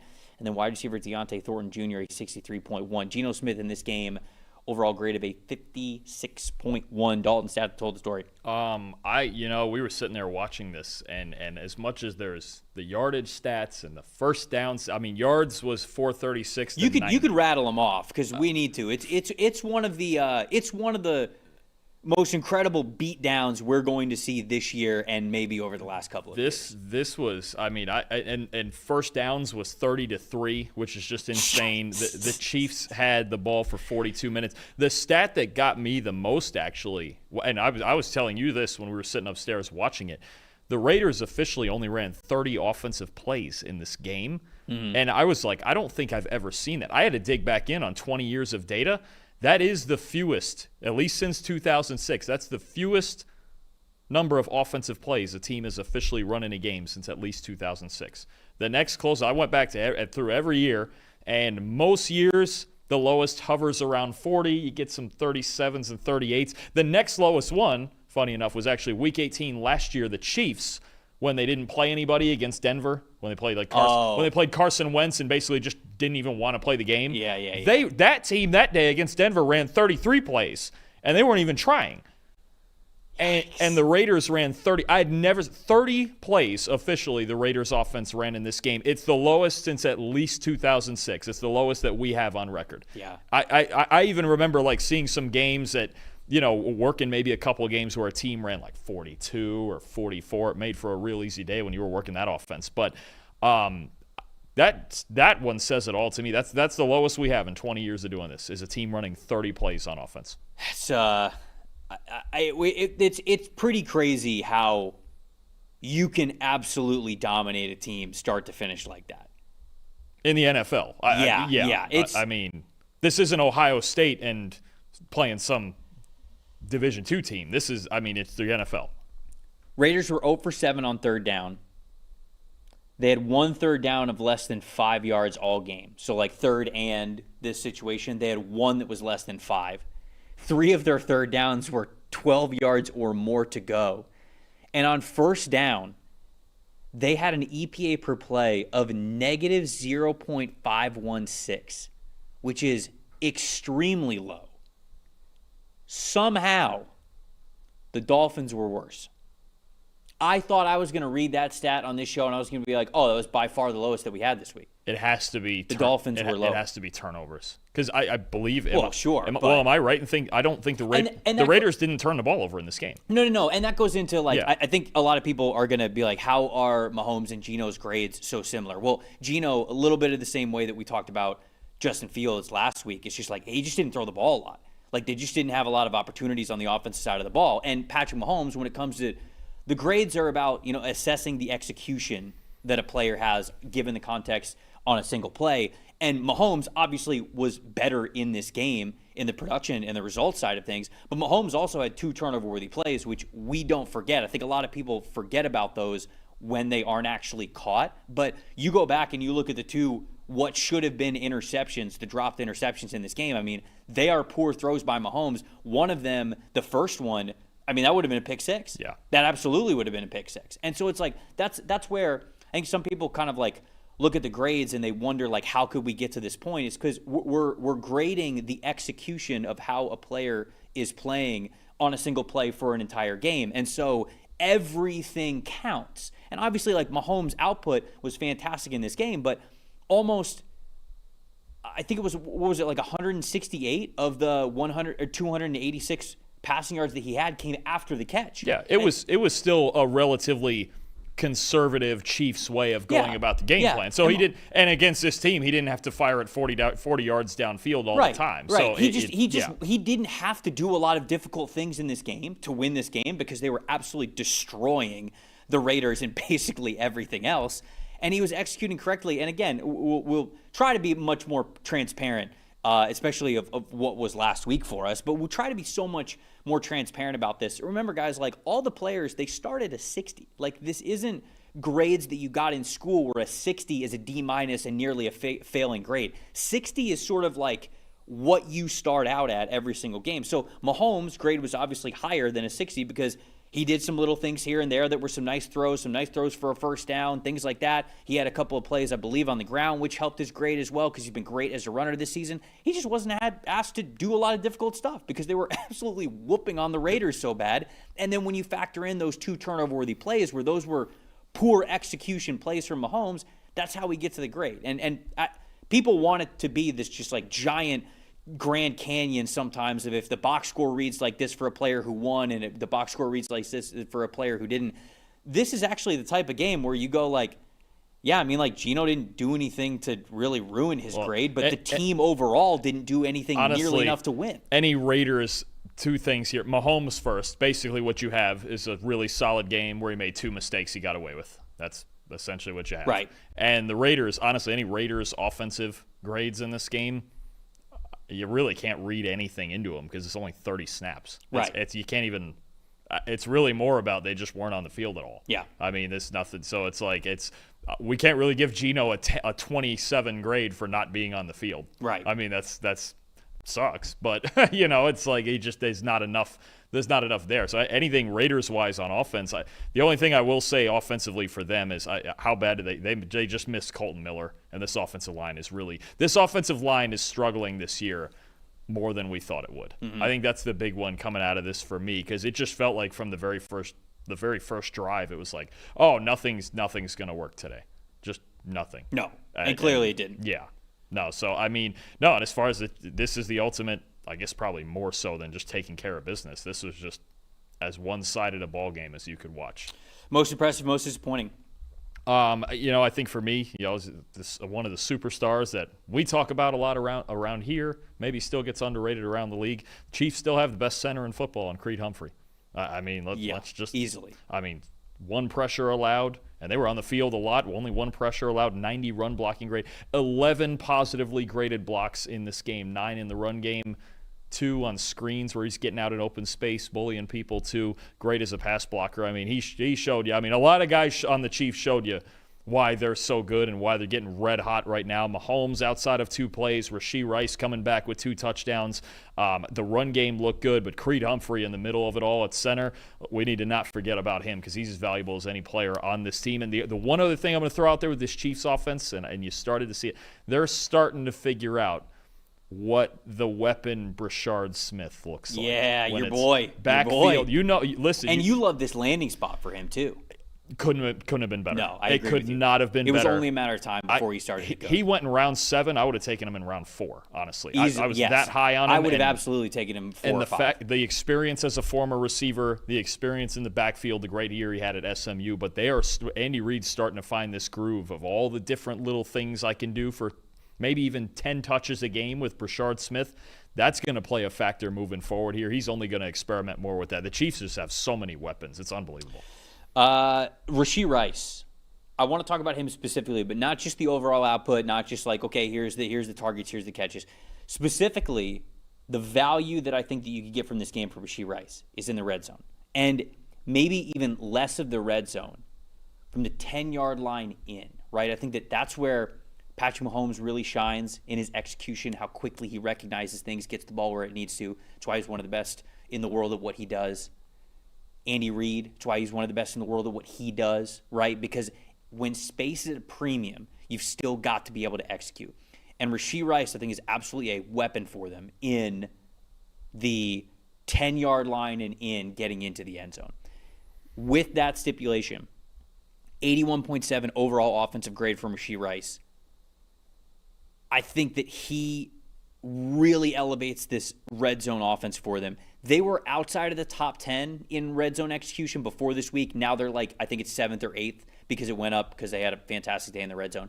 But specifically, it's how they use him in motion, how they use him on the outside, how they use him as a rusher, like how he scored this past week, the quick play, the speed outs, things like that. Rashee Rice, to me, is going to be who they maybe lean on the most when they get into that area of the field because of the type of player he is and that true security blanket and offensive X factor that he has been for the Chiefs over the last couple of years. So anybody does a little sports betting out there, anytime touchdown Rashee Rice, I feel like I'm going to be pretty keen on that over the next couple of weeks, and just maybe it might be something that I like throw a little bit on every single week, especially if we have a good matchup in our player prop tool over on the PFF app that says like, hey, this is a pretty good week to be able to execute in the red zone. This team's not really great at defending it. Rashee Rice is that player that I would lean on because I think he's going to be huge for the Chiefs to once again establish themselves as one of the most effective offenses in the NFL because they're able to convert 7 instead of 3 when they get into these advantageous areas, and I think that Rice is going to be a big reason why. For sure. In the open field, first of all, Rice's skill set, he's just such a crafty separator that he's more than anybody else on that team. Him and Travis Kelce has the experience also, but Rice is more explosive now. Rice is a guy who knows how to get himself open underneath. So in the open field, you've got all the speed threats, Worthy, Hollywood Brown, Tyquan Thornton, right? I mean, you've got all the speed threats taking the top off, and Rice works underneath. But when those guys can't be there for that, when Xavier Worthy can't really be the red zone guy because that's not his skill set, now getting Rice back in there and everything he can do, either getting open in the end zone or working after the catch, or even in the screen game, like with the jet pop pass that he scored on the first touchdown, it gives you so many more options as opposed to, all right, we got to pound it with the run game, or we got to figure out something with these tight ends. He's really a huge X factor now if the Chiefs want to get back to where they usually get to. Anything else before we get out? Nope. All that's right. The Raiders are, that's a tough one. Yeah, I mean, this is one of those games where you just go, okay, next week. Yep. Yeah, I mean, like, you have to. There's nothing to take away from this game from the Raiders other than the fact that you can't have another performance like this again, or you start really getting worried about what's going on from a week-to-week basis. But I don't think that Pete Carroll's, like, doing this for a check. You know what I'm saying? Right. Pete Carroll's like a football guy. Like, Pete Carroll loves this game. He loves being a coach. So if I thought that Carroll was sort of just like coming back to cash a check, I'd be a little bit more concerned. I'm not really at this point, but it is one of those games where you just got to throw it out and you got to go to next week if you're the Raiders. Before we get on to the next game, parenting. It's filled with all sorts of high-pressure decisions, right? It can be difficult to tell whether we made the right choice for our kids' future, but here is a simple decision that you guys can make today that can have a meaningful impact on your kids' future. That's opening up a UGMA Kids Investment account from Fabric to start their investment journey. and give them a financial head start. Fabric by Gerber Life was designed by parents for parents to make it easy to plan for and manage your family's financial path. With a kids investment account from Fabric, you can start investing in your child's future today. Kids can't invest all their minors, but this UGMA Kids Investment Account allows you to invest on their behalf. It gives their investments so much more time to grow. The funds can be used for nearly anything benefiting your child. Tuition, books, summer camps, after-school activities, sporting events, whatever that is. Or maybe when they're young adults, you're helping them buy their first car, first house, start a business, whatever that looks like. Whole thing is online, and setting up an account could take you as little as just 5 minutes, folks. Start investing with as little as $1 a day, and then manage your child's account and monitor those investments right from your phone. Join the thousands of parents who trust Fabric to help protect their family. Start investing in your child today at meetfabric.com/PFFNFL. That's meetfabric.com/PFFNFL, MEET, fabric.com/PFFNFL. The portfolios are managed by Fort Washington Investment Advisors Incorporated. Additional services provided by Apex Clearing Corporation. All investing is subject to risk. You can learn more at meetfabric.com. Panthers Jets. Carolina wins this one 13-6. Carolina Panthers, 3 in a row, baby.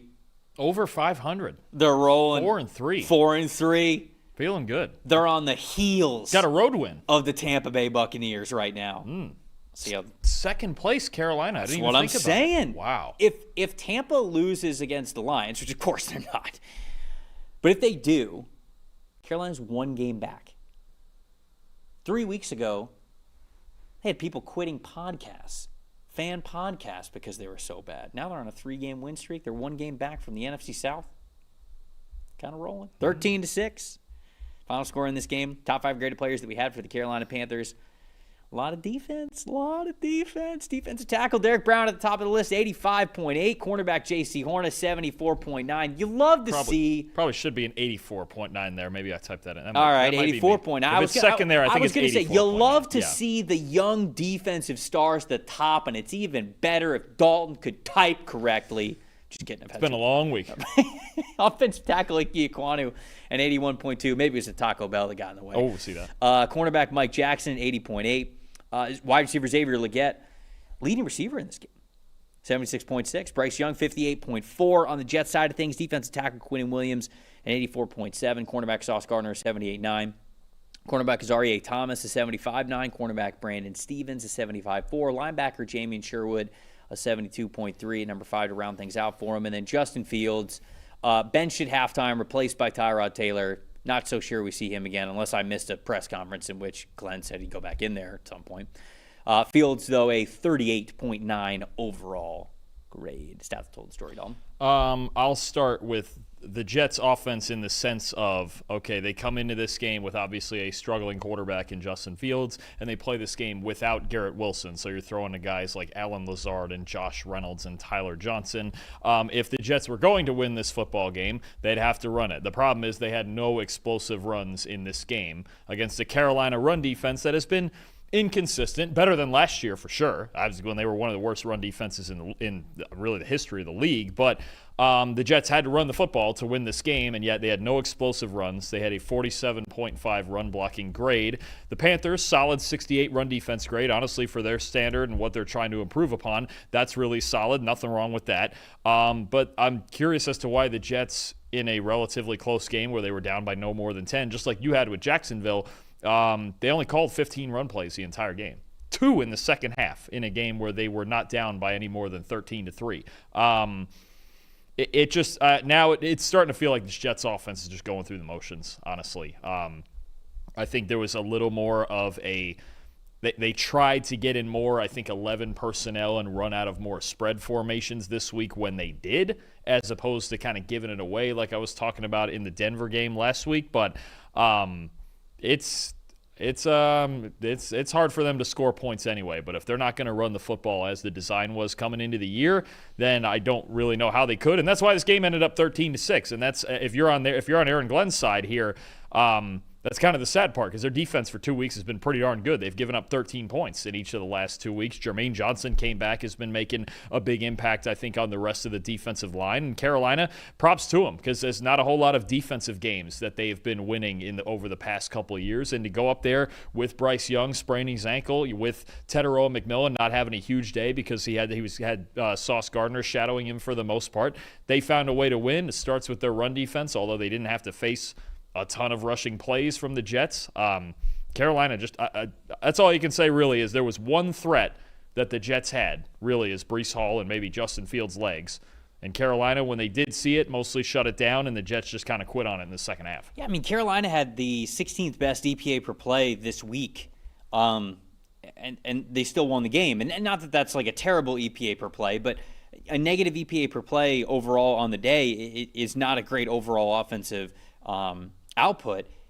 The fact of the matter is that the Jets cannot win games with Justin Fields. They can't. They can't win games with him. He completed 6 passes of his 12 for 46 yards. He's gun shy. He's not seeing things as fast as he needs to. He's not processing things the way that he needs to. And if the run game was on fire and he was a big part of that, I get keeping him in because that was the whole give and take that you and I talked about before the season began, is the Jets aren't going to be a potent passing offense. What you want is you want the run game to be good enough with Breece Hall and really just all the backs that they have, plus the rushing attack of Justin Fields to be able to move the ball down the field. And then when they need to, they got Garrett Wilson and hopefully Mason Taylor to throw the ball to. Like, that was the whole hope. Fields isn't even really contributing to the run game at all. And the run game, you mentioned, not explosive in and of itself. So instead, you have to not play Justin Fields now because he no longer is part of an equation that gives you a chance to win football games. Tyrod Taylor is the only quarterback on the roster who gives you a chance to win football games right now, the way that the Jets are playing. And without, to be honest, for me, without Garrett Wilson, at this point, I don't know how. And it doesn't surprise me at all. It shouldn't surprise anyone. They only scored 6 points because it's becoming the norm. But without Garrett Wilson, I really don't know how they score at all. Right. Because, I mean, you have Tyler Johnson and Allen Lazard and whatever else they have out there at receiver. They just don't have a passing game to speak of. That's really where, at least, the Titans have Cam Ward sometimes do some fun things. The Dolphins at least have Waddle and Achane. The Browns even lately with Gabriel. At least they look somewhat functional when they're protected. The Jets don't have weapons. So, I mean, Fields isn't startable. I'm with you there, but it's the whole passing game. This is the worst passing game in football right now. And their offensive line has also been, it's the most disappointing for me. And we'll get to the Panthers because obviously the Panthers won. I promise we'll get more into them in a second, but we're going to talk about the good things with the Panthers because they won. The disappointing part with the Jets with their offensive line, their first 4 weeks, they had a 69.5 overall team blocking grade and a 62.7 run blocking grade as a team. Pretty decent offensive line to start the season through the first 4 weeks of the year. The last 3 weeks, 55.9 overall team blocking grade and just a 52.6 run blocking grade. Their 2 highest percentages of defeated run blocking plays as a team have come over the last 2 weeks. They're getting worse along the offensive line. And this goes a little bit towards the conversation that I was talking about with Cam Ward, where Armand Membou felt like the biggest difference-making offensive lineman on the Jets through the first couple of weeks of the season. Armand Membou's still a rookie. He was always going to give you an up and down season. Like, that's what you get as a rookie. And if you get the up, you're pretty pumped about it. But there's going to be some give and take because that's how it is with first-year players. He's the highest impact offensive lineman on the team.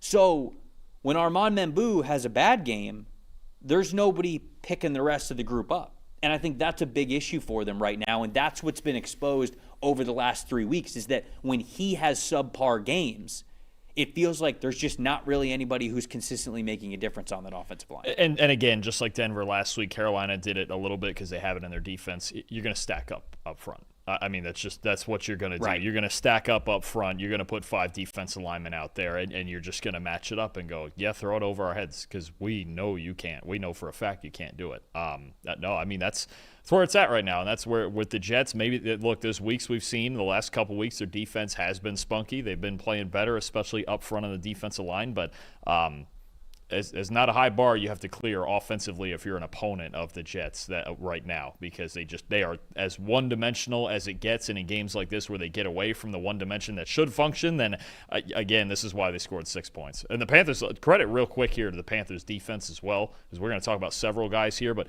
I throw something at you. After having by far the league's worst run defense last year, they're 10th in the NFL in run defense grade as a team.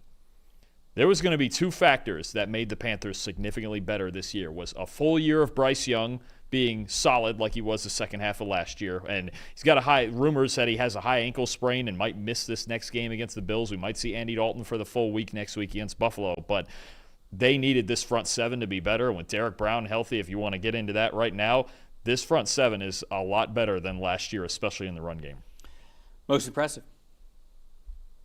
You going first, or I'm going first? Derek Brown or not? I'll go first. All right, I didn't know which way you wanted to go. No, I'll talk Derek Brown. You talked about the front for the Panthers. Derek Brown, 85.8 overall defensive grade in this game, 70.0 run defense grade, 79.5 pass rush grade. I love how they align Derek Brown in this 3-4 front as one of the defensive ends, because it allows him to flip from the play side, the strong side, or the weak side, wherever they feel it's most advantageous.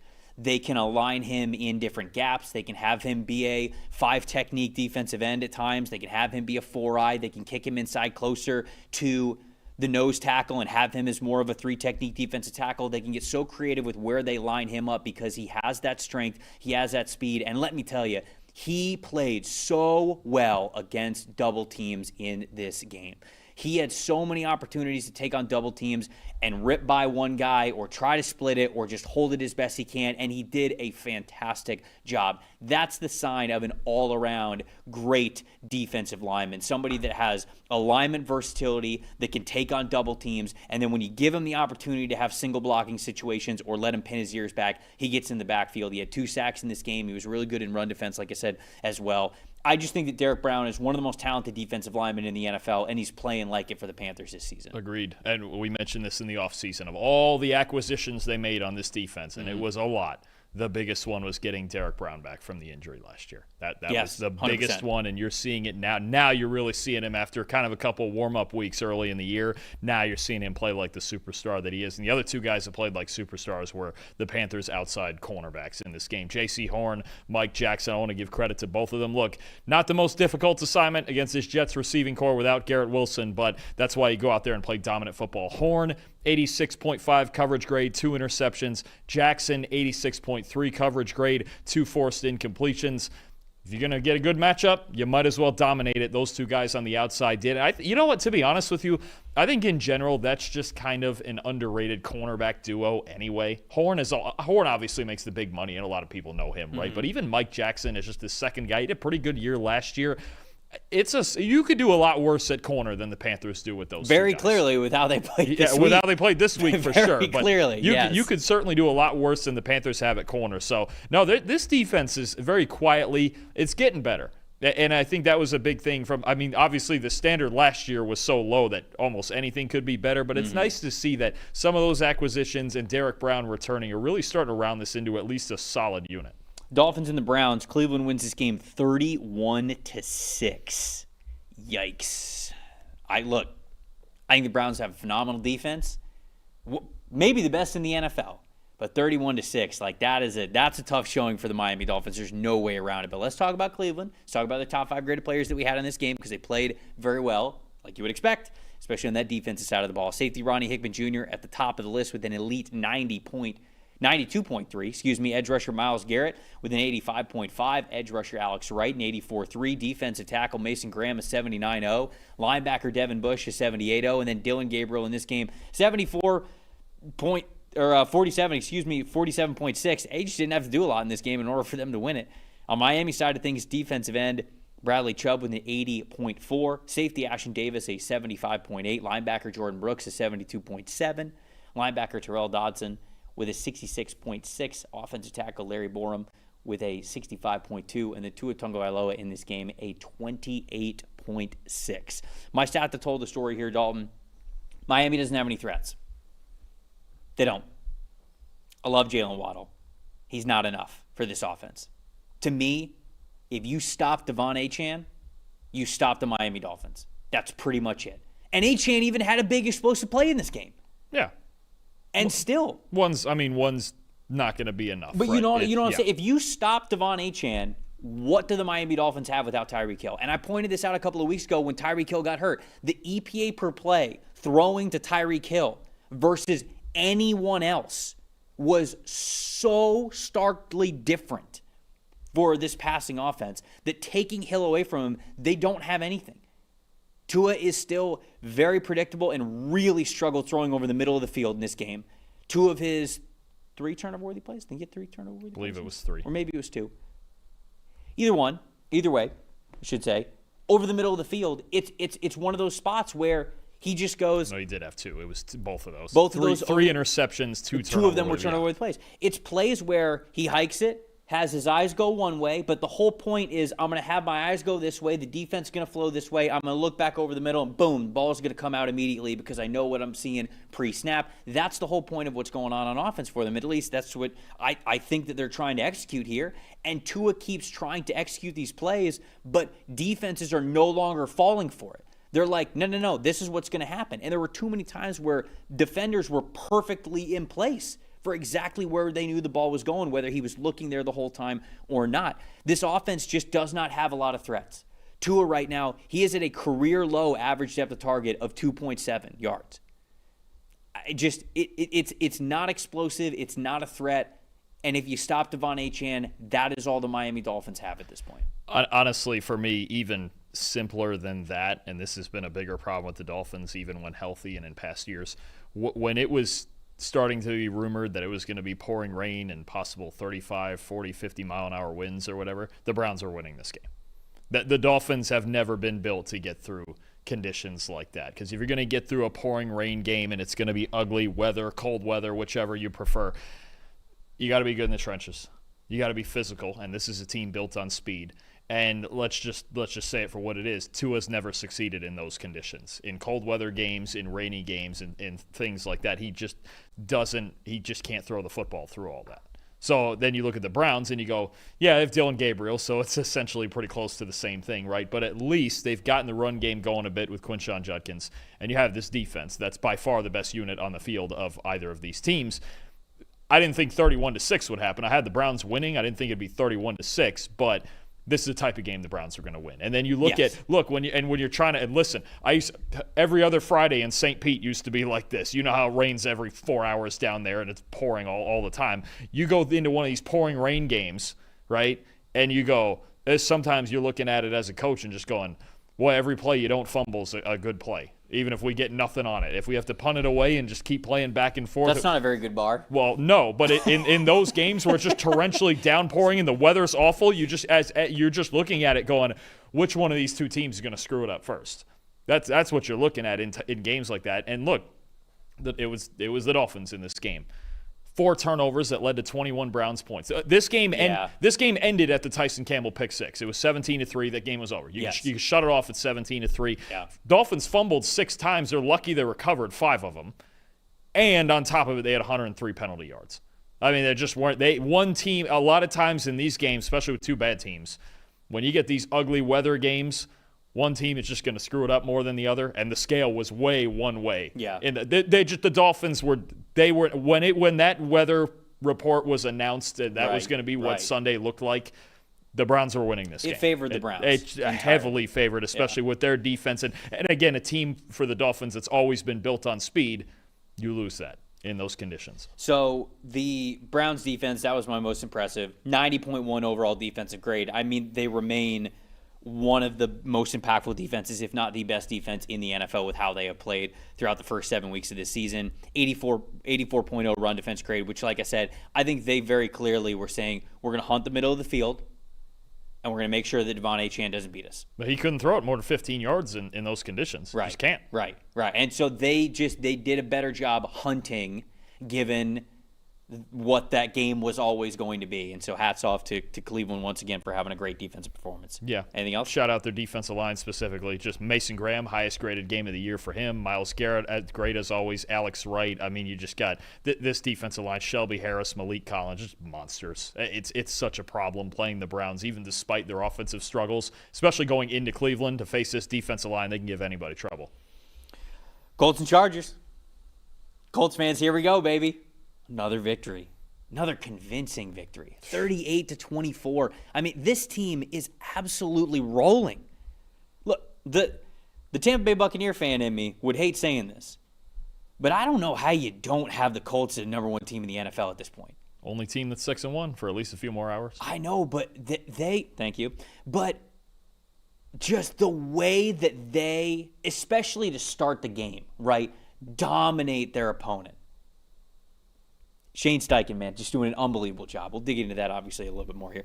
Indianapolis, their top 5 graded players here as the team that won the game. Offensive guard Quentin Nelson representing for an offensive line that just continues to kick ass. 92.3 overall grade from him at the top of the list. Defensive tackle DeForest Buckner, an 87.2. Wide receiver Alec Pierce, a 75.2. Edge rusher Kwity Paye, a 73.4. Wide receiver Michael Pittman Jr., a 73.4. And then Daniel Jones in this one, a 66.1. On the Chargers side of things, tight end Aronde Gaston was their top graded player with an 85.4. Wide receiver Keenan Allen, a 79.1. Center Bradley Bozeman, a 69.7. Safety RJ Mickens, our boy, getting on the top 5. You see that? Good player. Hell yeah. 69.3. Offensive tackle Bobby Hart, a 68.4. Justin Herbert did all he could, Dalton. I feel like Justin Herbert did all he could. What was the final yardage count from Justin Herbert? 81.6 overall PFF grade in this one, but it's like 430, somewhere around there. He had 55 pass attempts, so not even just dropbacks. 55 pass attempts, 37 completions, 420 passing yards from Justin Herbert. Unbelievable. Stat that told the story, Dalton. What do we got? What you saw in this game is two things we've been talking about a lot the last few weeks especially. The Colts have arguably the best offensive line in football, and the Chargers' offensive line is a disaster. And how that bears itself out is that the Colts are capable of being two-dimensional on offense. 5.2 yards per carry. We'll take that. 8.5 yards per pass. We'll take that. 4 explosive runs, 6 explosive passes, nearly identical passing and rushing grades. It's a machine. It really is a machine. It starts up front with dominating with Jonathan Taylor in the run game, and there's just so many options outside in the passing game that even a secondary as good as the Chargers, they just have no answer for it right now. And you mentioned Shane Steichen. Going back and watching this whole game in sequence again, he has just got everything at his disposal, and it feels like right now, not just the amount of talent they have on offense, because they have a ton of it, right? And Daniel Jones obviously operating as the point guard to it all, but Steichen trusts Jones to run everything in the playbook. Jones trusts every weapon on the field to get open or to run the play as designed. The offense, even when something in a rare occasion does go wrong, an occasional 3 and out. We don't punt much in Indianapolis anymore, but the occasional time that we do, like if there was a 3 and out in the first half, they just go, okay, we'll just trust the defense and we'll get back out next drive and do it again. The balance on offense that this team has but Tyler Warren's been great. Josh Downs, Alec Pierce getting deep shots. They're getting deep shots now, getting opportunities there with Daniel Jones now throwing the ball deeper downfield. And even if it doesn't work, you make them aware of it. And you back a defense off into those too high looks going, shoot, they still have Alec Pierce out there running a 4-3, completing a deep corner or taking a one-on-one shot to a post or something like that. And then you see the next 5 plays. What are the Chargers in? Something too high. And then what? Here comes Jonathan Taylor. It just all sequences so well for Shane Steichen. And yes, the big spotlight is Daniel Jones just playing point to it all. And he was, again, solid in this game. He's playing the same football every week, just solid every single week. But Steichen's got every weapon at his disposal right now. And I think between these two teams, you saw the difference between having a great, healthy offensive line and one team that just didn't, and it's just relying on its quarterback to make magic happen. Yeah, we talked about this with the Eagles, how it was a bit of a manifestation of sort of the in theory that they are, how they can attack you in so many different ways. That's the Colts right now, and I don't think that people think of the Colts maybe in the similar potency that they might view the Eagles lens through, but you can hand the ball off to Jonathan Taylor. He's running behind the best offensive line in the NFL, certainly from a run blocking perspective. When you want to go to the outside, you've got Josh Downs. I know they didn't have Josh Downs in this game, but you have Josh Downs, who's great in the slot. You've got Alec Pierce, who's a legit deep threat for you. Michael Pittman Jr. can do it all for you. And then you got guys like Ashton Doolin, A.D. Mitchell, who are waiting in the wings to potentially give you explosive plays. And then on top of all of that, you've got Tyler freaking Warren. You have the answers. At that point, it's just execution. And I think that Jones is just doing an excellent job. So Super Pony in the chat is saying, I don't understand how Jones always has such a low rating. Well, again, going back to the grading thing, like a 66.7, that's not a low rating, right? Like that is a above what is expected of you. And really the reason why it's just not so much higher for Jones is low big-time throw percentage, low turnover-worthy play percentage as well, but the big-time throw percentage is less than 3%, so he just doesn't have a lot of those, but he's the perfect point guard right now. And so really the stat for Jones that you want to look at when it comes to grades, because I think this is a really good example of how using grades as like an individual and like specific endpoint probably isn't the best way to view them. What you want to do is you want to view the grades more of in contextualized situations, but also for larger sample sizes. So I'll tell you this, the real PFF passing grade that you want to look at for Daniel Jones is the season-long passing grade that he has right now. Because right now, that's a 75.5, which is a career high for Daniel Jones. So like that is really, when you are above expectation and so consistent and that point guard of your team for multiple games in a row, that consistency also factors into the season-long grades that we have for passing grades. So for Jones, I just think that this is a good time to sort of like call it an example of like singular PFF grades are useful, but like many things that like with everything that we have that comes with the PFF Plus subscription and everything that we have in Ultimate and Premium Stats, like it's about pairing it with other things to really get the full picture. And for Jones, that's the full picture of him. And so you may look at that and you go, man, are they disrespecting Daniel Jones? We're really not. And when you look at that overall season grade, that's where the true compliment comes to of how consistent he has been this season. His legs are a factor too in that. So you look at the overall, think of it like this. If I were to ask you, Trev, okay, 79.2 PFF grade, that would make him the 9th highest graded starting quarterback in football. Mm-hmm. There you go. Would you say so far he's been the 9th best quarterback somewhere thereabouts? Yes. I would put him 9. Sounds good to me. Maybe you could argue him up to 6 or 7, but that's fine. In that realm is what you're shooting for. He has played, maybe not as high end flashy as say a Matthew Stafford does some days, because they're two different types of quarterbacks. But right. He has played. I do not think there was a couple picks in the Rams game, and the Rams just made great plays on defense because I don't think he has not played a bad football game yet this year. He just hasn't. No, he hasn't. And that's why and for this team, that's all they needed. That's all they needed was the guy. If the Colts continue to have, say, the 9th best quarterback in football, they're going to win a boatload of games as they've been through the first 7. That Rams game, he had 3 turnover-worthy plays. So that was the one game that he had that was below 60 of a passing grade, I believe. But, I mean, so there's just been so much consistency from him all season long. Anyways, my stat that told the story was the Colts start. They're 3rd in the NFL so far this season at EPA per play in the first quarter. This team started this game, touchdown, touchdown, touchdown. This team was... That'll do. I mean, they're a wagon, man. They can't be stopped. And that goes into the Super Pony gave us a $5 super chat, which we appreciate you, Super Pony. I know you get in the NFLSE chat as well. I appreciate you taking in all the PFF content. He says, as a Colts fan, the only thing stopping this team from being the best team in the league is that defensive secondary that is battered, and then the pass rush is bad. I think the defense is, of course, the question mark, but when you score in 38... Well, right. Not even Justin Herbert throwing for 420 yards can catch up. When you have an offense like this, all you need is an average defense. And honestly, that's mostly what we've seen. I agree with you on the cornerbacks. We talked about that last week, that they really need Shavarius Ward healthy and back in there. That'll make it better. That's something. Pass rush was good in this game. I know it's an easier assignment with the Chargers O-line and Herbert dropping back every play, but hell, my most impressive, I've got DeForest Buckner. I mean, you talk about on the inside, having a primetime guy on the inside like that. one of our highest graded players there. You're talking about a guy with an 83.8 pass rush grade in this game, 9 pressures, 2 sacks. I mean, that's your guy. Kwity Paye, 8 pressures. Leatu Latu, 7 pressures. So maybe against some of the elite offensive lines, they go a little bit quieter. You're right on that. I think there's enough talent on this defensive line. The secondary, I'm with that. That's the weakness on this team. Yeah. That is the thing. I think cornerback is the position specifically that's got, especially without Ward out there, that they've been struggling at cornerback all year, but the offense has been so good. And I want to throw something out there because I don't think either of these guys probably are going to win Rookie of the Year. And I know Jackson Dart's doing great things with the Giants too. I think the 2 most impactful rookies, at least offensively, when it comes to what they've done for their team, whether it be just improving a unit or in, I think, the case of the Colts, getting to improve the scheme and get everything to do what Shane Steichen wants to do. I think the 2 most impactful rookies you could argue in the league this year are Will Campbell in New England for how his part and how that offensive line has turned around, and Tyler Warren.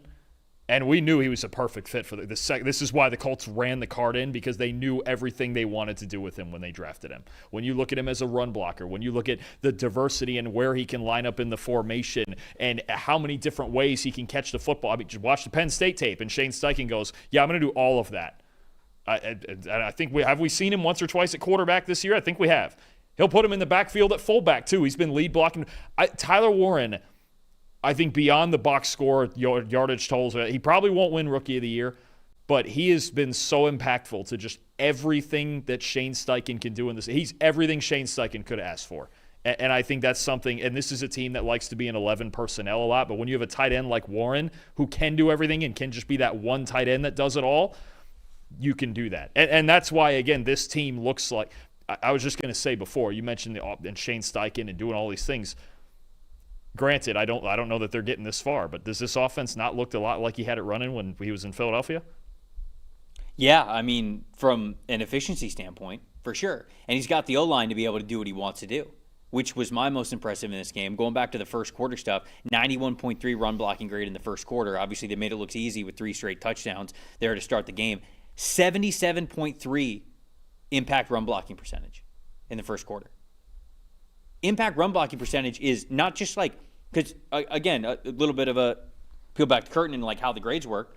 You start in a neutral plane, right? And the neutral plane is you doing your job. Like that is what a 0.0 in the grade distribution is, you doing your job. So for example, in run blocking, if you block your guy up pretty well at the line of scrimmage and he doesn't get by you and he doesn't get to the running back, boom, correct me if I'm wrong, you did data grading. That's you did your job. In pass protection, if you didn't let your guy pass you, if you didn't get into the backfield, you did your job on that play. An impact run blocking play is you took your guy, you drove him off the ball, and you created that rushing lane, or you even got one block, climbed to the second level, got a second block, depending on whatever the blocking concept was on that play. That's how you get judged there.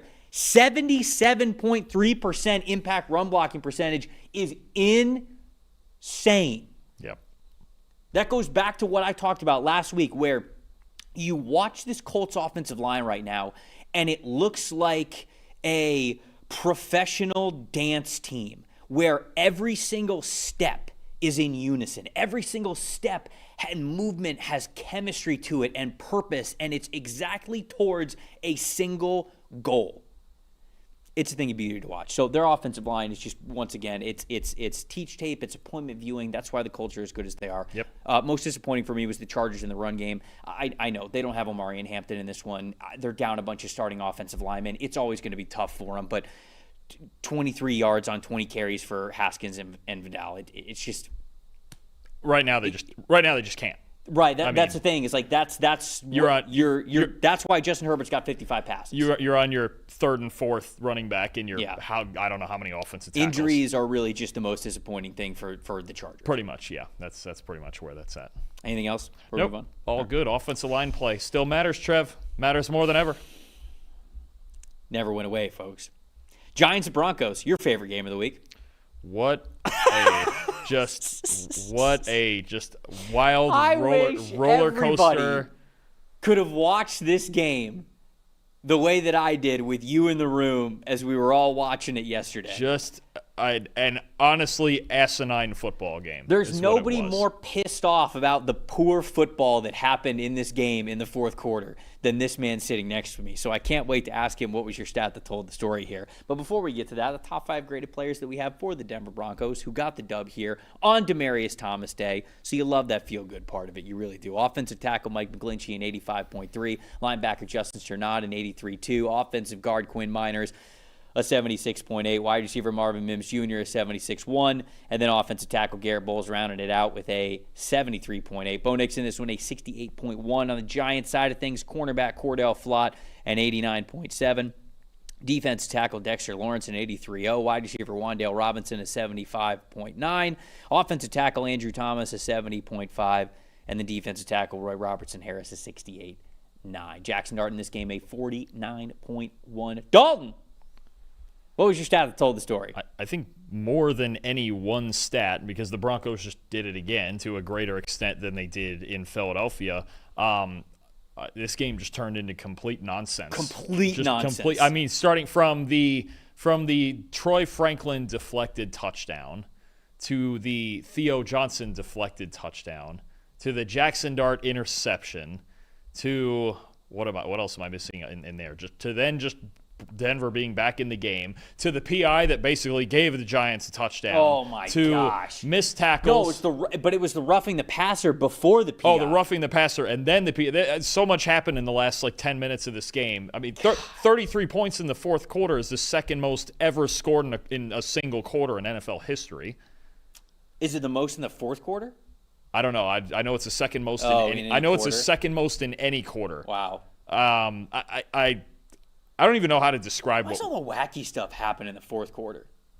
Feels like that happens, right? It's urgency. I know. But honestly, then fans would be like, well, "Why don't you just be urgent all the time?" I know it's hard. Different. It's tiring. I know. It's what different. if we had? What if we had 3 hours of adrenaline on through all 3 hours of this show? I got to get a break. I got to get a break in somewhere.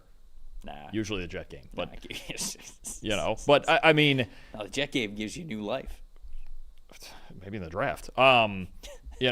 Listen, good news. We're still in line for the first overall pick. Good news there. Anyway, no, you just look at this Denver team, and now they're just going to do this every week, I guess, where the Denver Broncos are going to play the most maddening, entertaining game of the week, right? We saw it against Indy. We saw it against Philly. I cannot imagine the just collective blood pressure of Denver Broncos. Actually, we have one here in the building with Mason Cameron. Just the collective blood pressure in Denver.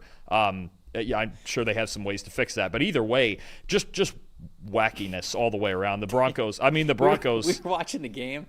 I don't remember what. I think it was the Cortland Sutton catch at the sideline to put him in field goal range. Oh yeah. And Mason just goes, ah! That was his reaction. He didn't know what else to do at that point. There was a celebratory. By that point, there was no more words. But you look at the Broncos in this game, and there's all 33 points in the fourth quarter. They were horrible through the first three quarters. 3.8 yards per play. 3.8 yards per play in the first three quarters. 7.8. Doubled it in the fourth quarter. And Bo Nix even said this. He was like, yeah, once we scored that first touchdown, I think it was something along the lines of once we scored that first touchdown, he's like, oh yeah, we remembered how to play football again.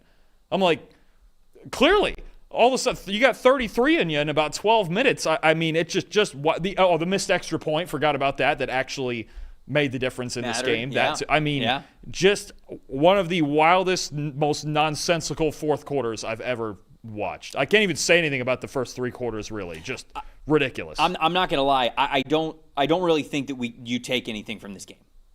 I don't think this is a game that you take things from. And right? that's the craziest part. Because the first three quarters were so different, and they were so, I would say, disappointing is probably the word for both teams. Just a lot of missed execution, not a lot going on in the game. The Giants were obviously hanging tough and playing well on the road. A 3-score lead.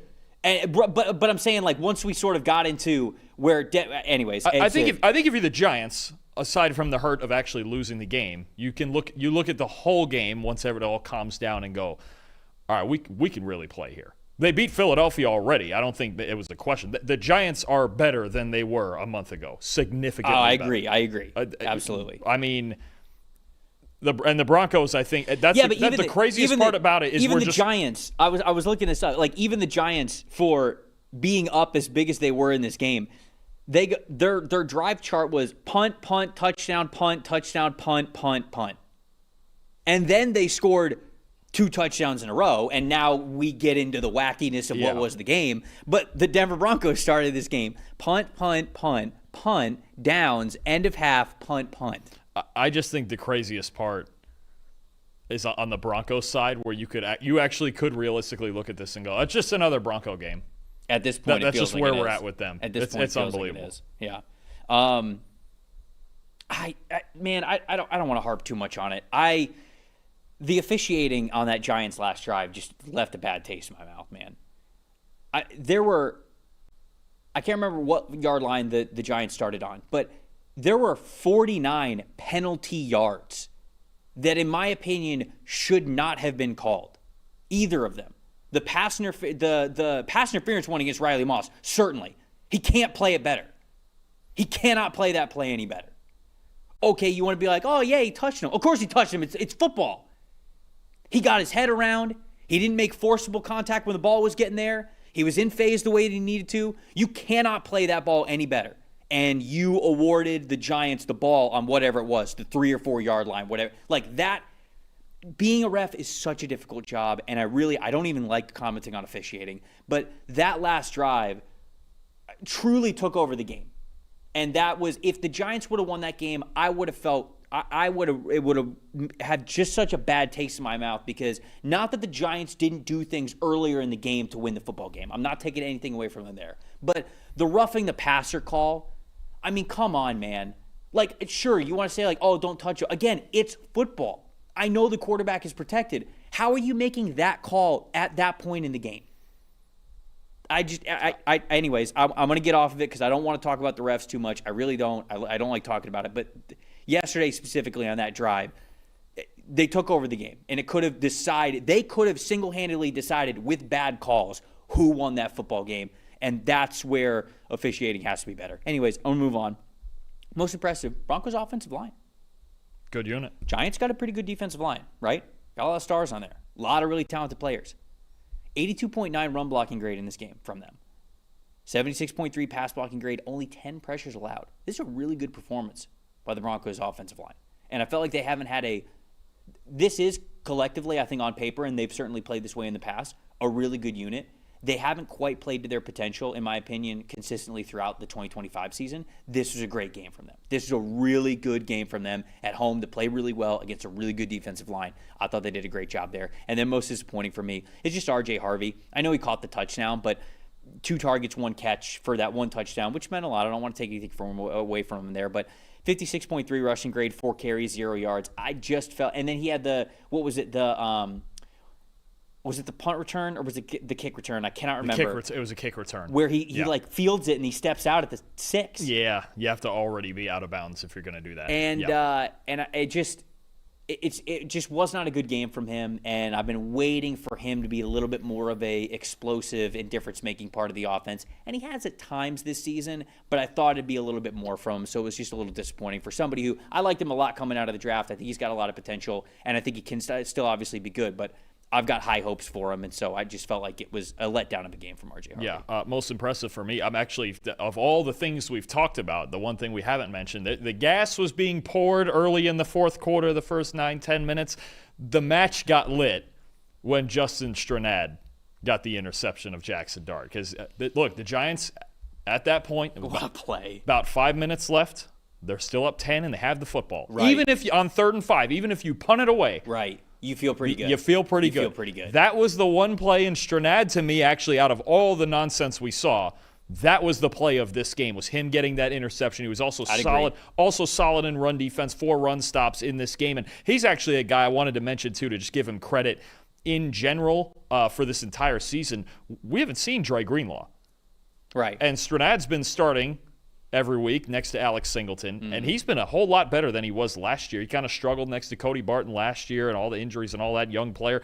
He's got at least an 80 PFF grade in 4 of his 7 games this season. Where would they be at linebacker without him? Because the whole idea coming into the year was Greenlaw and Singleton, and Justin Stranad's really taken a step up in his development this year after he went through it last year. Last year was tough for him. He's gotten a lot better this year. Was he Mr. Irrelevant? I thought he was. Was he? Because didn't Tampa draft him? No. Who am I thinking of?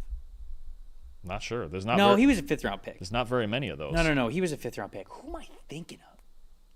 I don't remember. Got to look it up. I'm mixing him up with somebody, but he did. He had a fantastic game, and he's been great for them this season. He's been a key part for them. And Drake Greenlaw, practice window opened up. Did I see that correctly? Not sure. Too busy watching Stranad tape. might not need him. All right, now I got to make sure because I said it on the show. Suspense is killing us. Wait, Drake Greenlaw played in this game.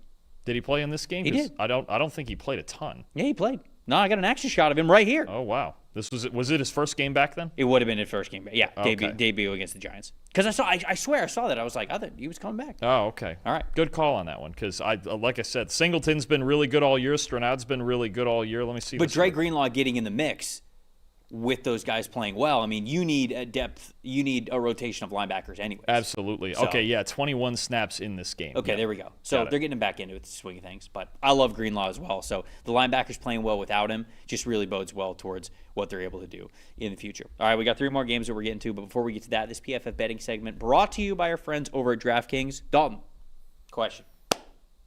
Favorite touchdown of all time? All time. Wow. All time. It's been a while since I've had a good Jets one, man. All right, let me go a different route for you. Tell you what. My mom's a Saints fan. I remember the party she threw for the Saints Super Bowl party. Oh, I know where you're against the going. Colts. I know where we're going. Let's get Tracy Porter's Let's get Tracy Porter's pick 6 just for Mama off of Peyton Manning. There it is. Let's do that. You know which one's my favorite? The next one. Oh. See what I did there? Yep. See what I did there? Look at that. Because with DraftKings Sportsbook, an official sports betting partner of the NFL, every touchdown could bring you closer to cashing in. DraftKings Sportsbook delivers the unmatched intensity of the NFL right to your fingertips. From the first touchdown scorer to anytime TD props, the thrill of live in-game betting, every snap is loaded with opportunity. Here's the best part. New customers, you bet $5, and if your bet wins, you'll get $300 in bonus bets instantly. We're using DraftKings odds this year at PFF for all the things that we're talking about. What was the final line there for the Bucs Lions? What was it? Oh, we got it up there. It's 6. Good number. Come on. Baker Mayfield getting 6. I took the Lions to win, but 6 is nice. 6 is a lot. You know who wears number 6? Baker Mayfield. It's It's over. It's never been there. over. It is. Oh boy. Your team hitting pay dirt pays out to you. Download the DraftKings Sportsbook app. Use promo code PFF. That's promo code PFF for new customers to turn $5 into $300 in bonus bets if your bet wins. In partnership with DraftKings, the crown is yours. If you've got a gambling problem, call 1-800-GAMBLER. In New York, call 877-8-HOPE-NY or just text HOPE-NY 467-369. In Connecticut, help is available for problems with gambling. Call 888-789-7777 or visit ccpg.org. Please play responsibly on behalf of Boot Hill Casino and Resort in Kansas. Pass-through of per-wager tax may apply in Illinois. 21 plus age and eligibility varies by jurisdiction. Void in Ontario. Bet must win to receive the bonus bets, which expire in 7 days. Minimum odds required. For additional terms and responsible gambling resources, see dkng.co/audio. This is a limited time offer. All right. What do we got here? Commanders Cowboys. Next one on the slate. Dallas wins this one at home 44-22. Top 5 graded players that we have for the Dallas Cowboys. Edge rusher Jadeveon Clowney with an 89.6. Wow. Love to see that. Especially with Jadeveon. Is he wearing like 42? Yeah, he's 42 because Ezeraku's 41. Yeah. Come on. What is it? Trayvon Diggs wears 7. We got to do something. Isn't it Diggs wears 7? He wouldn't give it to him. Isn't that it? He wears 77. Wait, who wears 77? Feels like an O-lineman number. Yeah, I don't think D linemen wear. Do D linemen wear 70s anymore? I don't think they did. I don't see many. Oh no, they have to. I don't see many D linemen with 70s anymore. They don't really do it anymore. Cornerback Deron Bland, number 2 on the list. This is big time interception, 83.4. Running back Javonte Williams, an 80.9. Wide receiver CeeDee Lamb, welcome back, a 76.8. And then wide receiver George Pickens, a 73.7. Dak Prescott, 75.9 in this game. On Washington's side of things, Deron Payne, a 90.8. Really good showing for Deron Payne in this game. Edge rusher Preston Smith, a 79.6. Offensive tackle Laramie Tunsil, 78.3. Linebacker Bobby Wagner a 75.6. Defensive tackle Sheldon Day a 73.7. And then Jaden Daniels obviously goes out in this game with, was it officially a hamstring injury? It looked like a hamstring injury. Yeah. Okay, all right. It looked like a hamstring injury, but just want to be sure there. 67.4 overall grade in this one. Stats told the story, Dalton. I think it's a notable contrast just watching these two teams on the same field where they are at in their passing game, right? With the Cowboys already being red hot and now getting CeeDee Lamb back to have 110 yards in this game and a touchdown. And then the Commanders and the direction this is going, not having Terry McLaurin, not having Deebo Samuel in this game, and then losing Jaden Daniels. And you look at just the difference in these two teams in the passing game. One number, EPA per pass, Dallas 0.111, Washington minus 0.232, not great. Passing grades, and this is Daniels and Mariota together, but Dallas 80.3 with Prescott, Washington 45.9. We're, for multiple reasons here, and I know we both have a combination of this down as our most disappointing. There needs to be serious concern about the Commanders and any sort of postseason hopes here. And I know the NFC is wide open. There's a lot of teams in a similar range. But between McLaurin's injury, which even with Daniels and the rest of the guys healthy has been a problem because McLaurin's the vertical threat in this offense, and not having that, you can feel it. Now Jaden Daniels' injury, which if he's out for any amount of time is not good. I know Marcus Mariota's played well really any time he's come in there, but A, you never know when that bubble pops, and B, this team is designed around Jaden Daniels. And the third thing is this secondary just straight up isn't good enough. Yeah. The cornerbacks especially, it's just not getting the job done. Marshawn Lattimore, we've talked about him. He's struggling. You've got the entire secondary has struggled all year. The Commanders are at a real crossroads right now, and I believe they play Kansas City this coming week, which is not the time you want to play that team right now. I'm a little worried about them because you see in this game where we figured if the Commanders were going to win this game, okay, run the football well, control the clock, maybe limit some of the big plays from Dak Prescott. That just never happened, and their weaknesses are showing a lot more than their strengths right now, and the injuries are only compounding that. Yeah, my most disappointing is the Commanders' secondary. When you look at just their corners and safeties this season, not even just this week, 46.0 coverage grade from us, that's 29th in the NFL.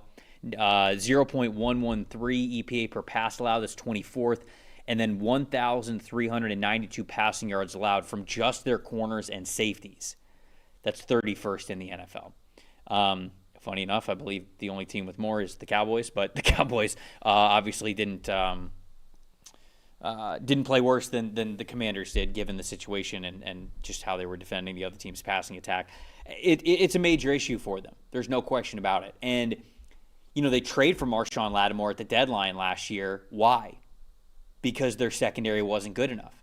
And now the player that they traded for in Lattimore struggled for them. And honestly, he has struggled his entire time that he has been in Washington. And he was a little bit up and down through injury when he was in New Orleans as well. It hasn't been like I think it was in the first, I'll say, third of his career where I felt like he was playing very, very well. He's gone through some injury, and I wonder if that's just kind of caught up to him in that regard, because his whole time in Washington, he has been more of a liability than he hasn't. And so when you look at the context of the fact that their secondary was already an issue last year, they were just making up for it because Jaden was that hot last season. Now that the guy that they traded for is not playing to the level that they need him to, guess what? They're back at where they were last year. So it's not like a lot has changed in this secondary. The only difference is they have Trey Amos, but Trey Amos is a rookie. And he's played well, but it's hard to lean on rookies like that. So that's my concern with this team. The secondary is bad. The secondary was bad last year. They made a move at the deadline, and it did not turn into long-term or honestly even short-term success for them because Lattimore didn't really play well for them when they got down into the playoffs playing those playoff caliber teams. So that's a big issue. The stat that told the story for me, Cowboys fast start in this game. They were up 17-8 at the end of the first quarter. Dak had an 81.8 passing grade. Jaden Daniels had a 65.7, but Dak was just on fire. And they had the big throw to George Pickens. He had the big throw to CeeDee Lamb, which was more of a result of two Washington defenders running into each other and then CeeDee Lamb just coasting into the end zone after that. But still, it is what it is. And the Commanders weren't able to handle the Cowboys passing attack to start the first quarter, and Cowboys never looked back. I mean, Dak's played MVP caliber football. I get the argument. It's you got him, you got Baker Mayfield, Stafford, Sam Darnold's been great, Drake May's been great. We're gonna have a fun MVP. Patrick Mahomes is getting hot now, obviously, but Prescott, it's every single week. I mean, he just the level he's playing at, he's right back to where we were in 2023, where he was second. He's better. He's better even now than then. And you know what? Honestly, Prescott thought there was a scenario where with Pickens in the fold as the second guy where this passing offense could be good. The guy I want to mention here, I think one of the most shocking things I've seen this year is just how darn good Javonte Williams has been. Behind an offensive line that's had a lot of injuries, considering the struggles that Williams has had the last 3 years, 116 rushing yards in this game, 99 of them after contact, forced 8 missed tackles, 83.7 rushing grade. And then you look for the season, he's top 7 or 8 in just about everything. He's second in yards behind Jonathan Taylor. He's second in yards after contact behind Jonathan Taylor. He's forced 21 missed tackles this year. That's top 8 in the league. Javonte Williams has been so valuable to this team, just bringing that level of balance to a team that, the joke has been made in past weeks of like, oh, they're the Bengals. Well, they have Dak and the 2 receivers, but nothing else. Well, that's not true. This team can run the football because Javonte Williams looks better than ever. Which is great because he was awesome with North Carolina. Yeah. And that last year that he was at the Tar Heels, he was special. And his rookie year, he was really good. Yeah. And then the knee injury, and then everything just slowed down for him. But he just seems to have found the right place here as the workhorse in Brian Schottenheimer's offense. I don't think we can forget that part of it because this Dallas team with Javonte Williams running the ball the way he is with the balance that they have, I mean, if their defense even plays a respectable game, just respectable, and they did in this game at least with the Commanders having all their issues, they could win any game because this offense can win them any game. They can score with anybody. Yeah, just one last thing about Dak here. 80.3 passing grade this weekend, which was the 5th best in the NFL. He's just consistently a top 5 passer every single week that he is out there. Going back to, you talking about his 2023 self, and I said he's playing even better. 6.1% big-time throw percentage, career best. 1.7 turnover-worthy play percentage, career best. 3 straight games without the latter there, without a single turnover-worthy play. 3 straight games. And he is throwing it. It's not like he doesn't have a turnover-worthy play because his average depth of target's low and he's not throwing the football. Dak is throwing the football. The go ball, the second go ball to Pickens right before halftime, that might be the best throw I've seen all year. He's had some absolute dimes. He couldn't have walked it to him better than that. That might be the best throw I've seen in any game this year. Just ridiculous stuff Dak's doing right now. Yeah. The Packers and the Cardinals. Green Bay wins this one at the very end, 27-23. Big win on the road there for the Packers. Top 5 graded players for Green Bay. Edge rusher Micah Parsons was unbelievable in this game. 92.6 overall PFF grade. Defensive tackle Colby Wooden with a 86.0. Linebacker Isaiah McDuffie an 80.2. Safety Xavier McKinney a 77.9.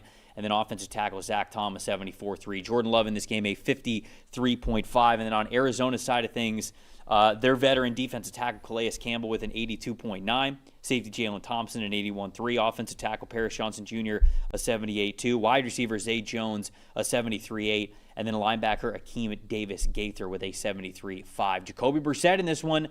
A lot of yards, a lot of production, 70.3 passing grade. Jacoby's looked good over the last 2 weeks, and I know we're going to sort of talk a little bit about potential quarterback controversy, with this Cardinals team now entering the bye. In a long 2 weeks to sit here and talk about, what could be with the Cardinals, and mainly it's because they've been close in these games, which is both a beauty and a curse. Jonathan Gannon's talked about this, and I know we'll get into it in a second, but the Cardinals have, what was the stat here? 5 losses, been decided by just 13 total points. Yep. They are right there. And I think in a league that's very tough to win in, Jonathan Gannon is not wrong when he says, we're close. We're right there. You also got to figure out a way to get it done. And so what's your stat that told the story here? The Arizona Cardinals right now are like just the best next-door neighbor you ever had. The door is always open. Just you can go over, you can You can I just didn't know where you were going with that analogy. You can just walk in and have a chat. You could borrow something if you need to. The door is always open. What is this, the 90s? Yeah. Nobody does that anymore. No, they don't. They really don't. That's why that probably appeals to our older audiences, like I usually do. But it's just one of those. It's the door's open. You can just come in and hang out. You're making this feel a lot better than it actually is. Yeah, it's not great. So the problem is that what you're getting is teams are knocking on the Cardinals' doors and they say, "Hey, could we have a win?" And they're going, "Yeah, sure, here you go." They just don't finish games. You mentioned those 5 losses. 4 of them they had a lead in the fourth quarter. Yeah. And the other one, the 5th one's the overtime game against the Seahawks. Yeah. I mean, they're a handful of plays really from being 7-0. You look at this game, outscored 14-3 in the fourth quarter. Throughout the game, there's just certain little moments, okay? 3 times. They don't finish drives. 3 times, 3 different drives where they kicked a field goal 40 yards or less. Giving up not getting 7s, taking 3s. Okay, you're leaving points on the board. 0 for 2 on 4th down, their last 2 drives. They had the ball here with the lead with about 5 minutes to go. 2nd and 9, Jacoby misses a throw, wide open throw to Marvin Harrison. 3rd and 9, they get to 4th and 1. They don't get the QB sneak. Doesn't tush push, doesn't work. Now you give the Packers back, they get the game-winning touchdown. End of the first half. Kick the ball off to the Packers. They have 7 seconds from their own, I think, 25 or 30. 1 play later, boom, 61-yard field goal. And the Packers get a field goal going into halftime with momentum. They're not finishing the end of a half. Right? I mean, 61-yard field goal. Right. But the fact that with 7 seconds, you even gave them that opportunity to kick that, right? A big play, I believe it was over the middle. I mean, you just have to, in the NFL, you only get so much margin for error. And when you leave so much on the table like the Cardinals have this year, beyond all the schematic things and the quarter, Jacoby played fine. 2nd week in a row, he's been fine. Especially considering he's out there with practice squad running backs and a inconsistent wide receiving core and a defense that's trying to keep it together and doing it reasonably. The Cardinals are doing a lot of things reasonably well. They're just not doing it in the biggest moments of the game every single week. And again, did the Packers outside of Parsons really play a fantastic game? No, not really. But they took advantage of every opportunity they were given. And if especially against look at the teams you're talking about with the Cardinals that they're blowing these close games to, right? These are good football teams that you just can't do that. San Francisco, Seattle, Indianapolis, Green Bay.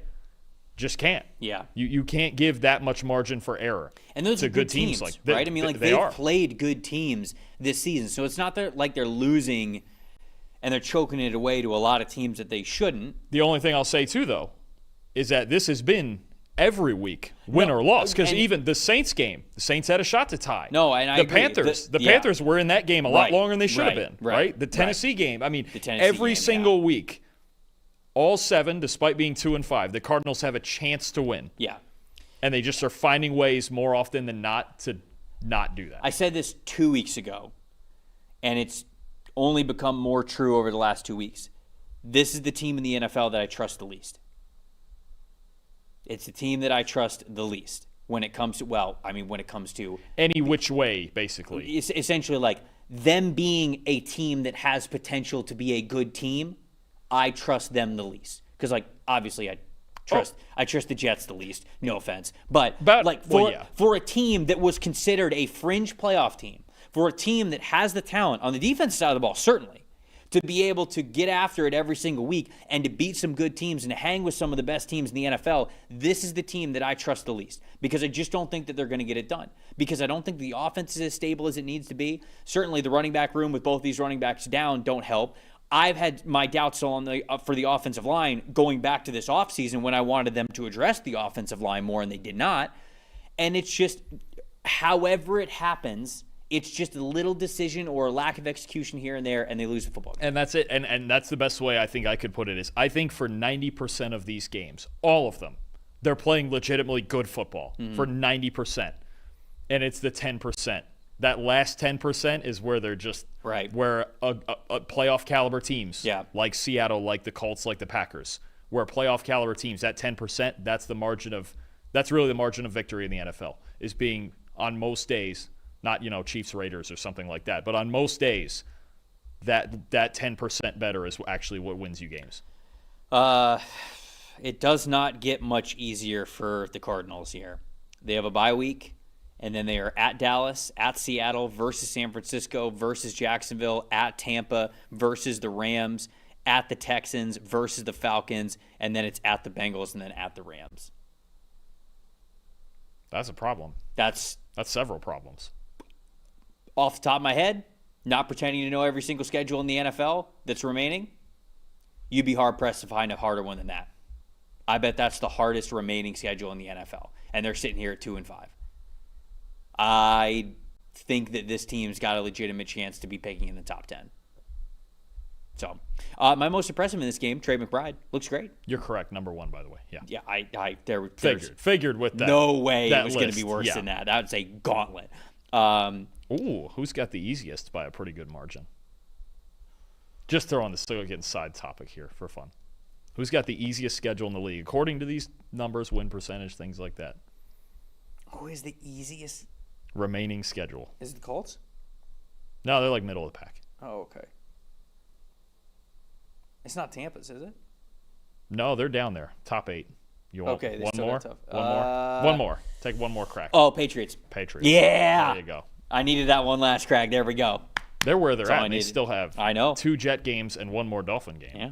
Oh, boy. Trey McBride, 74.3 receiving grade, 13 targets, 10 catches, 74 receiving yards, 2 touchdowns. He's still the man. Trey McBride's awesome. Caught 3 of 2 contested catch targets, or 2 of 3 contested catch targets. Love him. Trey McBride's just a constant in this offense. And it honestly stinks that he's not on a team that's winning more because I think that he deserves it with the talent that he is. That's not true. He's on my fantasy team. Oh. Was this the fantasy team that had like 2 players basically carry your ass yesterday? Oh, like 6 of them. Stafford and A.J. Brown and Rashee Rice and Trey McBride and somebody else I'm forgetting. And Josh Jacobs. That's good to have, too. Congrats. Just a whole lot going on. I'm in a deep enough league to where I didn't have a quarterback and I started Tom Brady for the leadership this past weekend. There you go. Yeah. Need a leader. You do. When times are tough, that's who I put in the quarterback spot if I don't have a quarterback to play because you need it. My most disappointing here was Will Johnson. 42.8 coverage grade. He only had 3 targets to him and only allowed 2 catches, 40 yards, but 2 first downs against him on those 2 catches allowed, and he had 3 penalties accepted against him. 2 of them were like hands to face and illegal use of hands, but then the other one was a defensive holding one. It just was not a good day for Will Johnson. And to be honest with you, you draft him to have better days than this on days like this when you really need it against Green Bay. He's had a solid year so far, especially considering there was still no reason he should have gone second round. But Packers are tough. All the is what injury, it is. Most impressive. Listen, we got to talk about the best player on the field. And the reason you trade for a guy like Micah Parsons is days like this where he can just line up across from a right tackle and take this game over. He's pretty crazy. You talk about inner circle defensive player of the year candidates, and Micah Parsons in there. 92.8 pass rush grade, 8 pressures, 3 sacks, 43.8% pass rush win rate. 43.8. When, if you're getting above 25, you had a really darn good game. He's up there at 43, 44. Micah Parsons, can't say enough. He's been everything the Packers could have asked for and worth the $47 million a year, that's for sure. And there were moments, especially late, that last Cardinals drive, had a big sack late in that drive. Just unblockable. Yep. Boy, imagine the Dallas Cowboys with Micah Parsons. Imagine they had that guy. No, I can't. I don't live in the past. Seems like a long time ago. I live in the right now. There you go. Anything else on this one before we move on? Nope. All right. Last game, let's take it back to Thursday Night Football. What a shootout this one was. 33-31, Cincinnati Bengals defend home turf and win this one. Top 5 graded players that we had for the Bengals in this game. Wide receiver Jamar Chase with an elite 90.5. Cornerback DJ Turner with an 84.3. Running back Chase Brown a 78.1. Wide receiver T. Higgins a 75.1. Safety Jordan Battle a 75.1 as well. And then quarterback Joe Flacco, that's right, your eyes do not deceive you, an 84.2 for the old man. Pittsburgh, edge rusher Nick Herbig at the very top of the list with an elite 90.4. Defensive tackle Cam Hayward an 89.6. Running back Jalen Warren an 87.6. Linebacker Cole Holcomb an 83.0. Cornerback Brandon Eccles a 78.8. And then Aaron Rodgers, not quite as good as the passing grade that we have for Joe Flacco, but still quite the game from Aaron Rodgers. This looked like a throwback game from Aaron Rodgers. Both of them. I didn't know what year it was. Aaron Rodgers, 76.8 overall grade, by the way. Aaron Rodgers was like, I've seen all the criticism. I still got some juice in this arm, baby. He was letting it fly in this game. So what was your stat that told the story here in this one? All right, Trevor. What's my saying about going against a good pass rush? Have you gotten this down by now? I know Max just heard it on the college show yesterday. What's my saying about pass protection and quarterbacks and whatnot? What is it? If your offensive line can't protect you, protect yourself. Okay. So my stat, Joe Flacco. Yes. I did this with Miller Moss against Miami, Miami yesterday. Shout out Quinn. Joe Flacco, average time to throw, 2.27 seconds. Yep. This is my point too. Was the Bengals offensive line necessarily great in this game? No, because it's hard to be against Pittsburgh, and we know what the Bengals offensive line is. But Joe Flacco, the veteran leadership, the calm to protect himself and just understand pre-snap what he's looking at. And it's not like the Steelers throughout the entire game gave him the simplest looks. You go back and look at this. There was some disguises and some mixing up of the coverages that, could have thrown a younger quarterback off or somebody, that's not Joe Flacco who hasn't been around for almost 20 years, right? But as always, there's 2 Joe Cools in Cincinnati now, right? They're waiting for the other one to get back, but they found one to replace him. 34 of his 47 attempts come ball out of his hands, 2.5 seconds or less, right? 85.3 passing grade on those dropbacks, 2.5 seconds or less. 22 of 34, 259 yards, 3 touchdowns, 2 big-time throws. The ability for Joe Flacco to just very calmly, in a quick manner, process what he's seeing, get to the top of his drop. And what's the quote he had himself? Something to the effect of, look, if you have Jamar Chase and T. Higgins and you can't figure out what to do with them, something wrong with you. It's kind of something in that. I'm paraphrasing a bit because I'm sure Joe's not as loose with the language as I am. But either way, that's what it is. It's that if I just get back here and read pre-snap correctly, throw it to Jamar or throw it to T, and they're going to make the rest happen. That's exactly how this went. Joe Flacco protected himself, getting rid of the ball quickly, reading defenses like a veteran does, and he just, this is what he's doing at 40. He might play till he's 50. Dude, by the way, who said this in the chat? YK said in the chat this is the Icy Hot Bowl. Icy Hot. I heard somebody else say the Unk Bowl. Yeah, but I like Icy Hot better because it's an actual product. Because that's what Cam Hayward, I think, came up with that, right? Did he? Did he say that? I think there was a thing where Cam Hayward came up. But that is a good one. But you know what? I love that one. Joe Flacco didn't get hit much. He might not even need it. No, and ironically enough, this was the same exact game plan that we talked about, that we praised the Steelers for the week prior against the Browns. Yep. That's what the Bengals did against the Steelers, because the Steelers have one of the best pass rushes in the NFL collectively. I mean, those guys can get after you at so many different angles. And the way that you protect yourself is you get the ball out of your hands pretty quickly. That's exactly what Aaron Rodgers did against the Cleveland Browns when the Steelers were facing off against the Browns. And we praised that as a fantastic game plan. And here the Bengals are doing the exact same thing against the Steelers. And obviously, they knew a little bit of that was coming. But shout out to Joe Flacco and the rest of this offense for execute, because it's hard to execute in 2.3 seconds. And the other thing, too, and not just the timing that Flacco, just getting rid of the football. I'm amazed going back and watching this with the full view. Thursday, he'd been there for a week or 8 days or whatever. Mm-hmm. The timing that he already has, at least with those 2 guys, with Chase and Higgins, when he's releasing the football, he's built chemistry with at least these 2 guys in a week. Yeah. One game against the Packers, obviously. But when you look at when he's releasing the football on the All-22, Chase isn't out of the breaks yet. He doesn't even have to see it and throw it. He's just throwing to spots, and right. He knows they're going to get there because, those are 2 guys you can really trust. Yep. And the fact that they have that much chemistry, as much as they did when I went back and watched the second time, a week into it, that's incredible stuff. Yeah, it was a much better game offensively than I thought was going to be the case. And so it was a lot of fun to watch this one on Aaron Rodgers' side of things. He was 23 for 34, 249 passing yards, 4 passing touchdowns, had those 2 interceptions. One of them was a turnover-worthy play. I believe the other one was not, if I remember correctly. But both of these guys, I think, played really well. And you know who else played really well in this game? Most impressive for me, it was the run game of both of these running backs. Chase Brown, a 90.7 rush grade. He had 7 missed tackles forced in this game. And then on the other side of things, Jaylen Warren, 80.7 rushing grade, 5 missed tackles from him in this game. He had 127 rushing yards on 16 carries. Chase Brown had 108 rushing yards on 11 carries. I mean, these dudes were explosive in this game, and that really just added on to what was already a potent passing attack by both of these quarterbacks, which is funny to say in a matchup in 2025 between Joe Flacco and Aaron Rodgers. But this is a fireworks show, and it was a lot of fun to watch on a Thursday. Not as fun, obviously, if you're a Steelers fan, but the offense was really out to play in this one. And then I agree with you. The most disappointing for me was Jalen Ramsey, simply because, like, again, if you're operating in an offense where the ball is coming out of your hands in 2.3 seconds, as a defense, you're hoping that's advantage corner, right? Because you are hoping you can't create separation on me in 2.3 seconds. So if that's when the ball's getting out of the quarterback's hands, well, I'm going to be close enough to these wide receivers to where I'm going to impact the catch point and they're not going to be able to catch the football. It just didn't happen a lot. And specifically, I think Jalen Ramsey got a couple of lumps in this game. Yeah, it was tough. I mean, Chase and Higgins were obviously great. They're always a tough cover, but Ramsey had a tough night. I'll tell you, a corner who had a great night, and actually 2 weeks in a row he's been pretty good.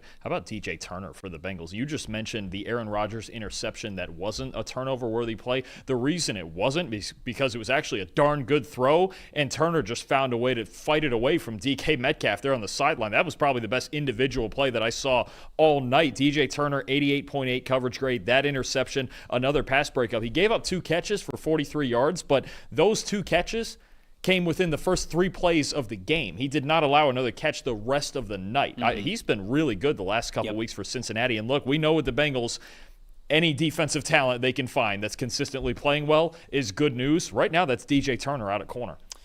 2 more games that we got here in Week 7. Buccaneers and the Lions. That's the first Monday Night Football game that we have. And then the late game is the Texans and the Seahawks. If you guys want to go see our thoughts on that game, you can go back to the preview show that we did last Wednesday where we preview both of those games there. Appreciate everybody watching, everybody getting in on the chat. It was fun to see the chat going back and forth on a lot of these games as we were talking about them up here. By the way, if you guys don't have that PFF Plus subscription, now's a great time to get one because you can get 25% off using the promo code PFF NFL Show 25. That's how you get 25% off that annual PFF Plus sub. See all the numbers that we talked about here on this show and so much more. If you are thinking about being a partner, if you would like to be a partner here with us at PFF, we would love to hear from you. Sales@pff.com. That's the best way to get in contact with us. We would love to talk with you there. Man, yeah, 2 more games. Man, this is a fun part of the season. We're figuring out who teams really are, and I think we've got 2 fantastic Monday Night Football games. Yep. Obviously, the Bucs and the Detroit Lions, their records speak for themselves. This is going to be a heavyweight fight there, but even the Texans and the Seahawks, right? Seahawks hosting this one. Seahawks are on an absolute tear right now. Sam Darnold's playing really good football, but quietly the Texans, it feels like, are getting a little bit better. So do we see a version of the Texans that we thought they might be at the beginning of the year? Maybe it's just taking a little bit of a while, but we're excited to watch it. Hopefully you guys are as well. Next time we will see you will be on Wednesday when we are, of course, going to do the preview show for all the games that we have in the upcoming Week 8 schedule. Appreciate everybody watching. For Dalton Wasserman, I'm Trevor Sikkema, and for everybody producing who's behind the glass as well, thank you to you guys, and thank you to everybody who is watching this PFF NFL Show episode. We will see you guys on Wednesday. See you then.